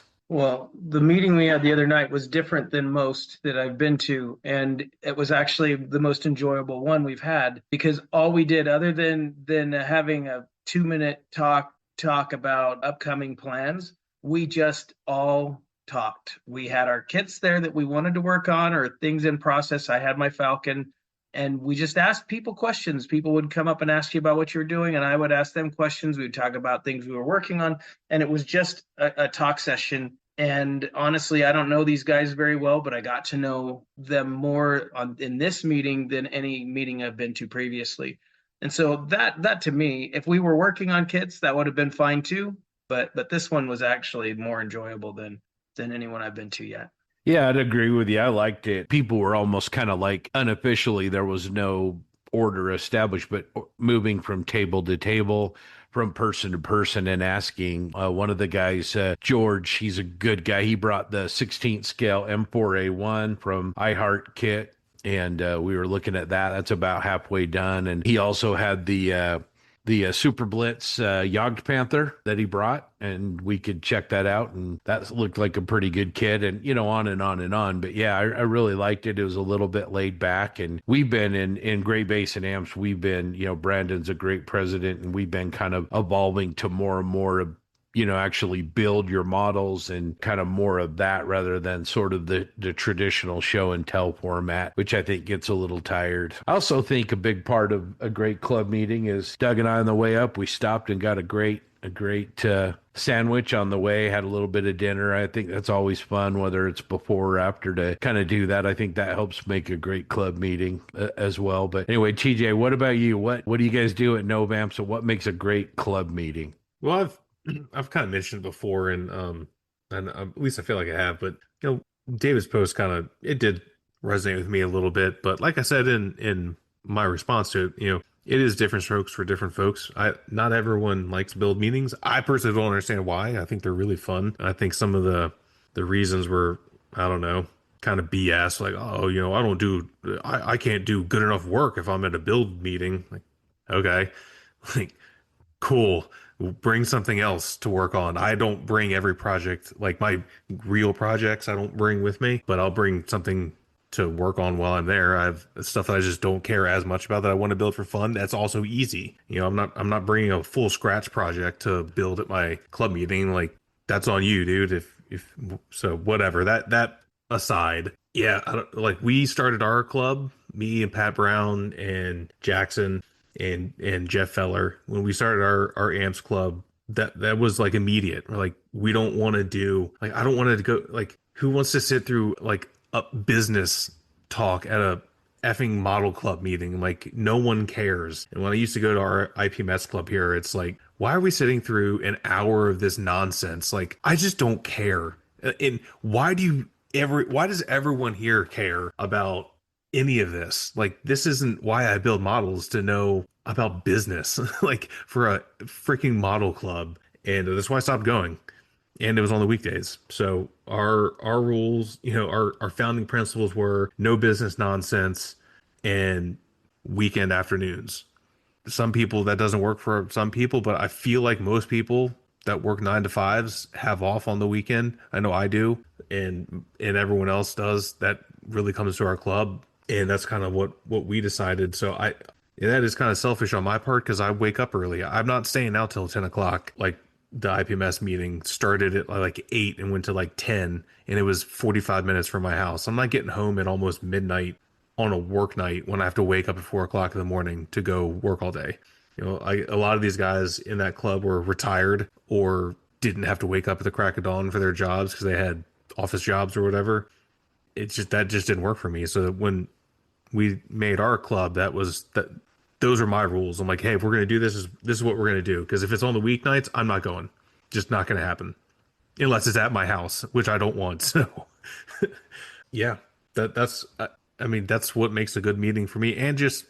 And like the way we've always done it, it's like, yeah, it's a build meeting, but you don't have to build anything. Like, there's no rule that said, and like, guys have come like, oh, I didn't know I was supposed to bring anything. I'm like, you don't have to. If you can't just sit here and talk. That's what we do. We just happen to be building on something. Like, it's okay to just sit and talk to people. And that's what I really like our meetings about, whether you build anything or not. And a lot of times I'll bring something. I will barely do any work to it. I'll cut some pieces out, file some stuff. But really, it's just, we call it build and bullshit. That's pretty much what it is, because you're going to be doing one of those two things. And most of us, it's the latter one. We just kind of carry on, we laugh, we have a good time, and then, most importantly to me, when we're done, we go to happy hour and enjoy some adult beverages and get some food, because the place we go serves food, and we just really continue the meeting there. There's just no building there. We laugh, we carry on, we talk about everything, and it's been really fun. And I think a lot of the guys have come, kind of like, they get to see how the sausage is made, like what goes on, A, within like podcasting, and B, like just in scale modeling in general, like with all the personalities involved. I think I've mentioned that before. Like, JB was my window to that world, where like when I was on the outside, I didn't really know like there was as strong personalities in this hobby as there was. And for a lot of the guys in our club, they've through me and some other people, they've kind of like had that happen to them, and they're like, wow, I had no idea. I'm like, I know, it's crazy, right? And it's just fun. I look forward to that day like every month. It's my favorite day of the month. It's so much fun. I think one thing with Novamps is you got an incredible group of people. Doug mentioned as we were driving away from the AMPS meeting the other night, that there were a bunch of people he didn't really know, but he was getting to know people. And that missing element that I want to talk about with Novamps is a great example. You need to have a great crew of people. You need to have like you said, talking is a big deal. You got to have people that you enjoy being around genuinely. And not all clubs have that. And, it isn't necessarily a criticism, but I think if you've got a great group of people, you got Eric and you got Jeff and you got Pat and you got Jackson, you got some, Mickle goes, and you got a great group of people that are fun to talk to and that you have a lot in common with. I really think that's a big part of the magic of the stew, right? Is having a good mix of people that are engaged and are fun to communicate with. Yeah, and I'm fortunate where my AMPS club is a lot like my circle of friends not in the club, where it's a pretty diverse group of guys, but we all kind of share the common language of scale modeling, right? Like work-wise, we almost all do something different. Everyone has their own thing, various ages. I mean, we have a 13-year-old that comes to the meetings, and he's awesome. He's a good kid, and he's really funny, and he's not a bad modeler in his own right. He doesn't go to happy hour. Just I'll go ahead and throw that out there in case anyone's wondering. We don't bring a 13-year-old boy with us to happy hour. I don't think his mom would let him go. He's invited, of course, with his mom, but he usually skips that part. He does come to the to our Christmas party every year, which is pretty cool because he's really funny.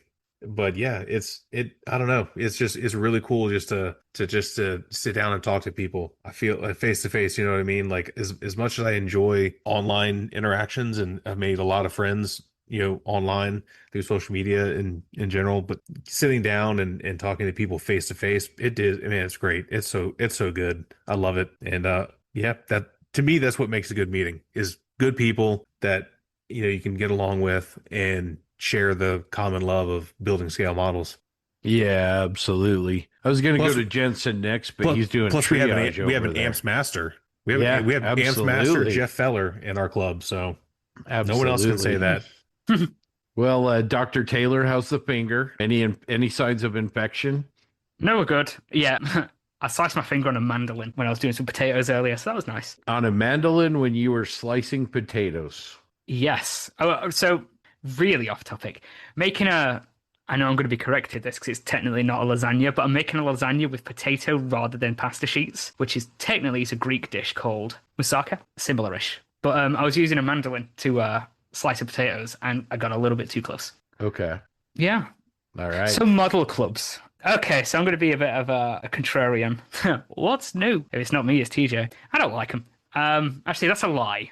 I like hanging out with my friends, which is great. I don't do that here because all my friends are over there. So I don't. I've been to a model club a few times, and I think I went about 6 times. Wasn't my cup of tea. Very much one of the reasons TJ has made the kind of rule about his club. It was very business. I was just like, I could have stayed at home.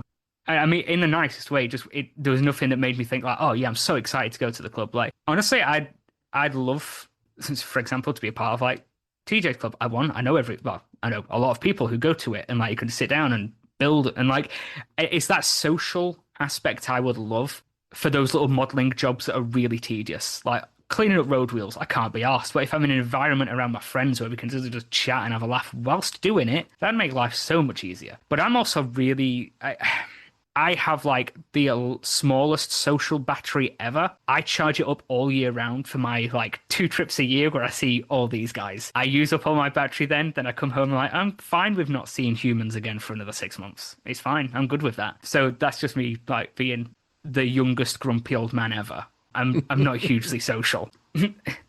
Even my D&D friends, I'm like, I don't want to talk to you. But yeah, for me, the ideal club scenario would be no business. Basically, TJ's club summarized. No business. You all go there, have a laugh. You can talk models. You can do models. You can show and tell. You can bring models you want to swap. Just all that stuff. Not some big official like.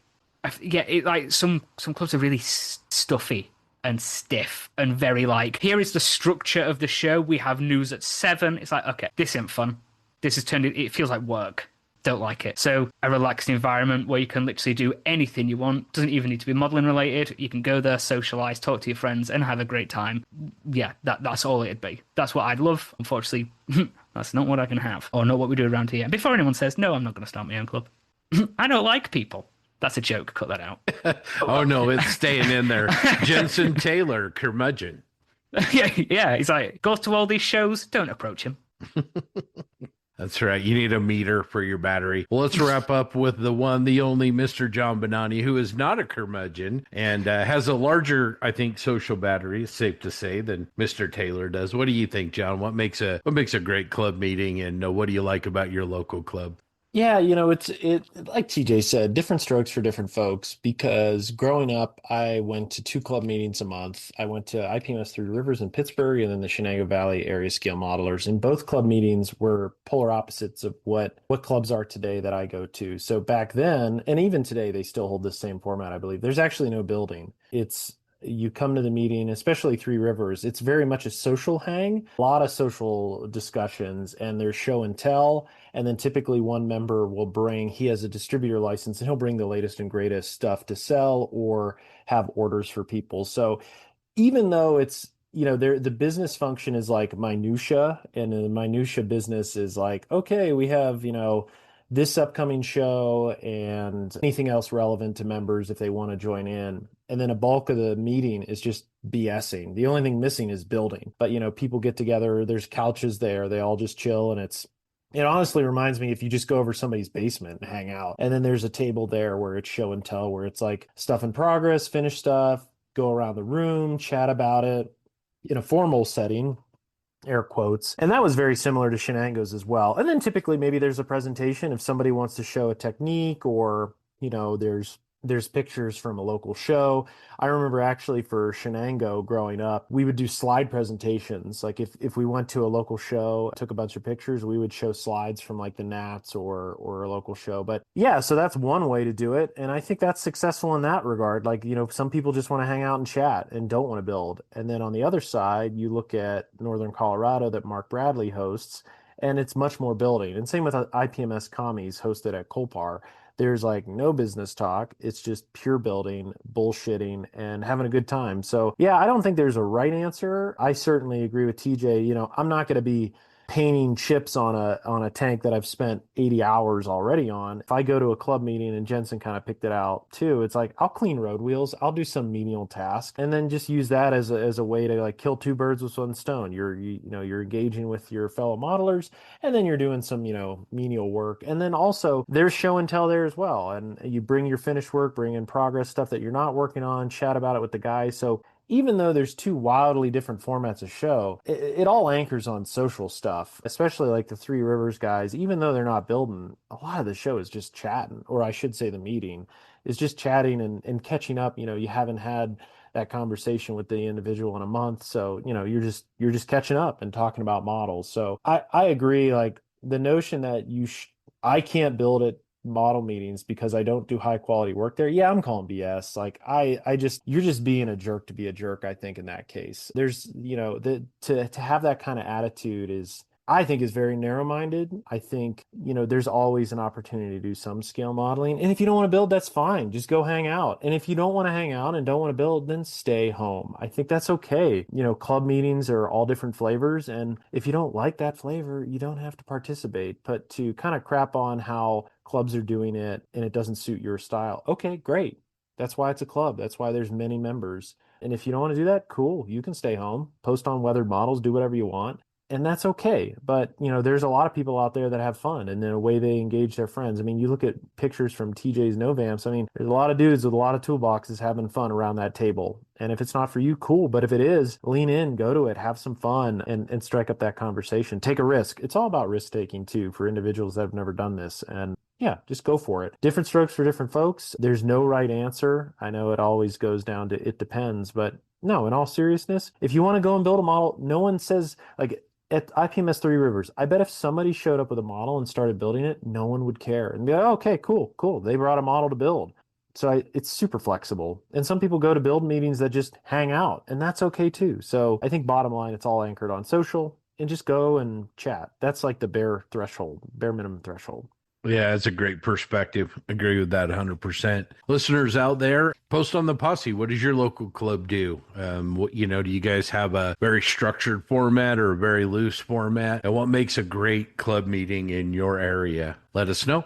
Let's go over to Jensen to talk about some upcoming shows. Okay, thanks, Scott. So to start with, we have the Southern Maryland Scale Modelers presents PAXCon 2025 on October the 4th in 2025 in Hollywood, Maryland. For more details, head over to SOMD-scalemodelers.club/PAXCon 2025. On September 7th, from 9 a.m. to 4 p.m., the 101 Wonders Club presents WonderCon 2025 at the Oxnard Performing Arts Center. This show should be a good one, and our buddy JC Osborne is helping put this show on. Rick Lawler is doing demos, and Steve Mansell from Value Gear vending as well. You can find all the details over at www.101wonders.org. IPMS Patriot Scale Modelers presents PatCon 2025 on September 28th, and that's going to be held at the American Heritage Museum in Hudson, Massachusetts. Show runs from 9 a.m. to 5 p.m., and the Patriot Scale Modelers wanted us to know that they are a very inclusive bunch. They have a wide variety of modelers and modeling interests, everything from Warhammer and Wargaming to Gundam to aircraft and armor modeling, and everything in between, and everyone is welcome. Yeah, and coming up in the end of September is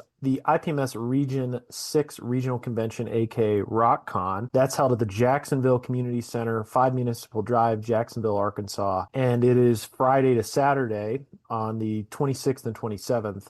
Friday is a soft launch. Essentially, people will be setting up, but there'll be classes. Jim Rice is holding a two-day class, which actually starts on the 25th. He'll be focusing on figures, and then Wes Salazar will be doing a painting cars seminar on the 26th, which is the Friday. And then the main show is obviously on the 27th. It's going to be a lot of fun. David Wassel, Ken Childress, and the gang down there usually host an amazing weekend, and I'm super excited to go again, and I think Steve Baker is going to join me, so that's going to be a great show. Moving up north, there's ArmorCon on the 3rd and 4th of October. This is at the Wyndham Southbury Hotel in Southbury, Connecticut. It's an AMP-based show, and the theme is around armored animals. Gundam and ground-based sci-fi is also welcome. That should be a great show. I know there's a lot of work going behind that with George Ironman up there, and it typically is the fall anchor show for armor modeling on the East Coast. So really, really excited for them to have that show. And then I'll just wrap up with the 3 more shows. Obviously, it's the 50th anniversary of MMSI in Chicago. Well, right outside Chicago, I should say, and that's held on the 17th and 18th. At the Schaumburg Marriott. So major credit to Jim DeRogatis and Barry Beedinger, who are leading that effort along with a bunch of other folks. So their entire team is 50th year for that kind of show is really cool. So major congrats to them. And then on that same weekend across the pond in the Netherlands is, a little show that we've been discussing. It goes by SMC, and that's on the 18th and 19th in Vendehoven outside of Eindhoven. Check out their website for more info at scalemodelchallenge.com. It's not like we talk about it enough. And then last is Scale Act 2025. That is at Linham on the 8th and 9th of November. It's the 25th anniversary of their show.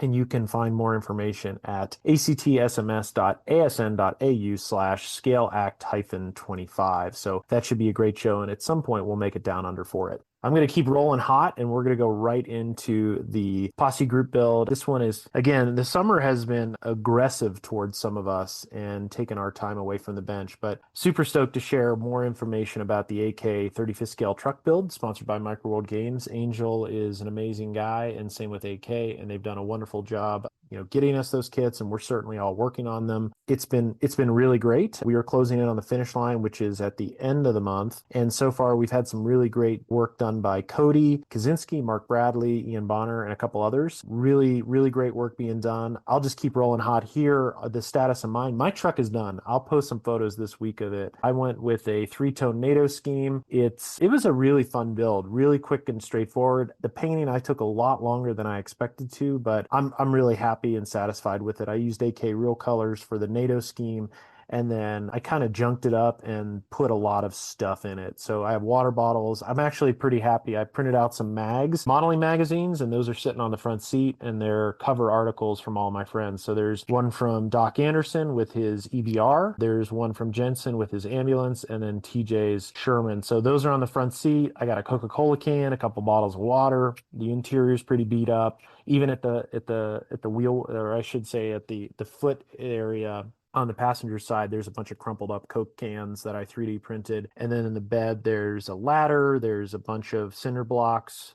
I scratch made a pallet and painted it just like Night Shift. And then I just put a bunch of other crap in it. I'm pretty stoked to get a base by Bases by Bill and model just kind of a pull-off area where a guy looks to be loading cinder blocks. But again, overall, really fun model. Simple. I'd encourage everyone to get it. There's so much versatility in it in terms of subject matter, whether you want to do a civilian version like Grizz and paint it white and take 4 years to build it, all the way down to Mark Bradley's super nice desert tan scheme. But with that, I'll pause, and I know there's been a little bit of progress made from two other individuals. So I'll kick it over to Jensen to discuss his, which he already introduced. So maybe just give us the Cliff Notes version.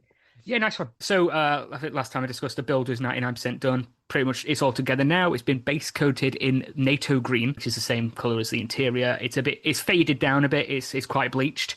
I'm going to do a lot more bleaching with oils. I have decided to put a replacement hood on it, or a bonnet, as we would say, which is in a very pale desert color, like it's just been taken off another vehicle and slapped on this one. I'd like to think the vehicle alone, there's 4 nights worth of work in it, or 4 days, 4 full days worth of work in it. The back, I'm just gonna, it's not a utility truck, it's just a civilian owned. There's like a youngish couple that are driving the vehicle and going on like a long road trip vacation. So the back's just going to be filled with like backpacks and stuff like that. It's not going to be too terribly kept, because it's their everyday run around. So they do have somewhat some respect for the car. I did post in the chat the cab's a little bit dirtied up. There's like rolled up bits of like burger wrappers and crap in the footwell. And as Scott liked to point out, that white one looked a little bit like a very large diaper. I was like, hey, who knows? Maybe that was the intention. But yeah, it's whether it's worn, it's used, it's loved. It's like the dad passed it down to the son, and now he's taking his girlfriend across the country in it, sort of vibe. Yeah, just need to pin wash it, fade it a bit more, bit of oil work, and then weather it. So I'd like to think 4 or 5 days, the vehicle itself can be buttoned up and finished, like completed itself. That's awesome. And TJ, I know obviously you've had 0 time to be at the bench and you're focused on the SMC project, but have you chipped away at yours at all? No, it's still in the same condition it was last time we talked. I think I was the first person to build mine. Maybe Jensen was like right behind me. We were pretty close. It's a great little kit. I've still got a whole plate of stuff on my printer from before I went on vacation, still stuck to the printer, the build plate on the printer for this model that I have not taken off yet. I do intend on doing that one day. I would like to get back to it because I have an awesome idea for it that I think would be really cool. But yeah, I got so much other stuff going on, not enough time really. So if I make good progress on my SMC build and I can kind of make good progress on the P40, this is the next thing on my list to get to do this. So we'll see. Nice. Speaking of 3D printing, if you guys out there have this kit and you're thinking about doing a civilian version, Dukes Models has a whole bunch of really cool STLs, lift kit, some really good drum brakes for the rear axle, the Chevrolet logo for civilian version of the pickup truck. You might want to check those out over at Dukes on his Patreon. That looks really, really cool. Well, we're kind of going a little bit long, and so looking at the clock and oh, Jensen, what time is it over there?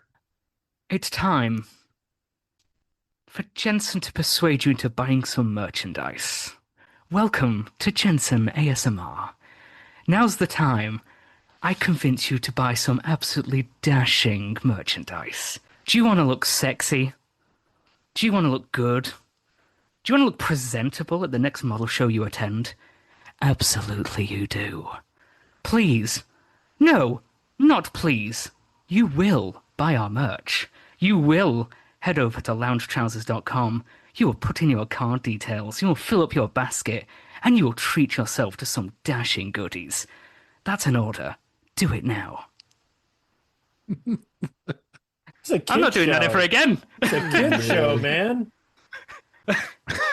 Well, I nearly said something even worse. We're just not going to. We're going to move on. Thank you for that, Jensen. As usual, you are very, very professional and very persuasive. So thank you very, very much. And to everybody out there, thank you for joining us for episode 122 of the Plastic Posse. Again, want to shout out our partners and our Patreons as well. Thank you for your support. We'll see you in a couple weeks. We're going to try and get some representatives of the PAXCon show for the Southern Maryland scale modelers and our friends over at the Model Geeks and get them in for you maybe next time. In the meantime, you guys, best of luck moving forward on your builds. And for everybody out there, make some time at your bench, even if it's just 5 minutes a day, and have a good time as always. This is a great hobby, and we all share the love for that hobby. So we'll see you in a couple of weeks.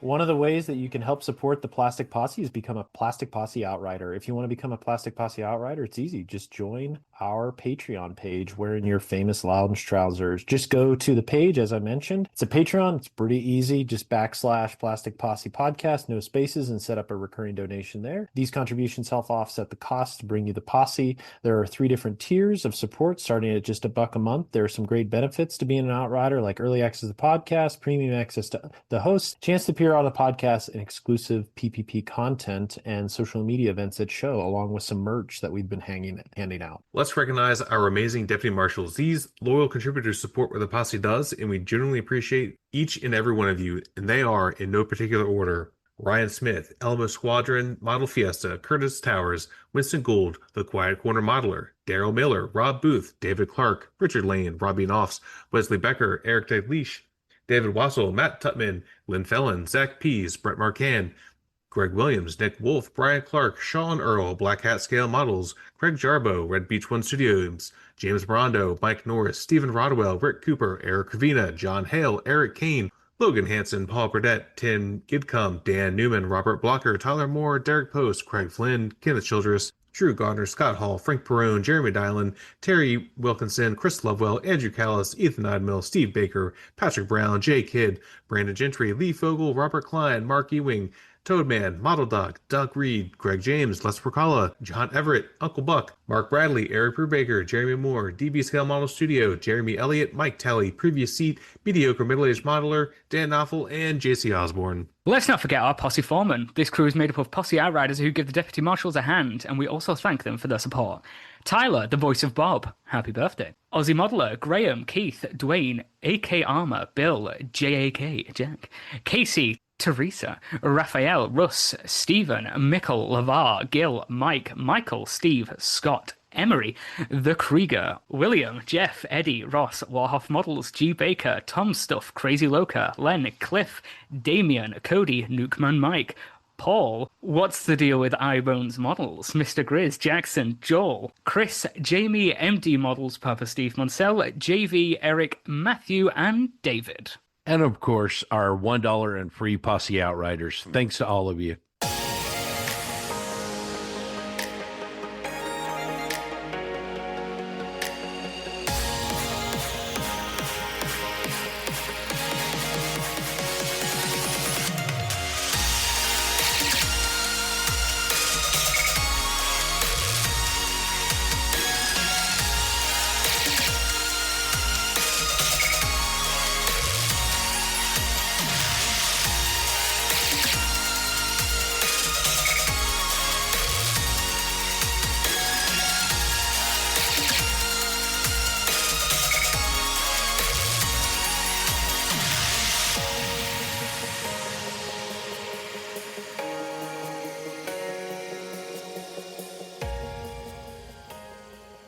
Jensen, you better go. You got planes to build. A bunch. Yeah, Trafford Lee Mallory over there. A baker's dozen.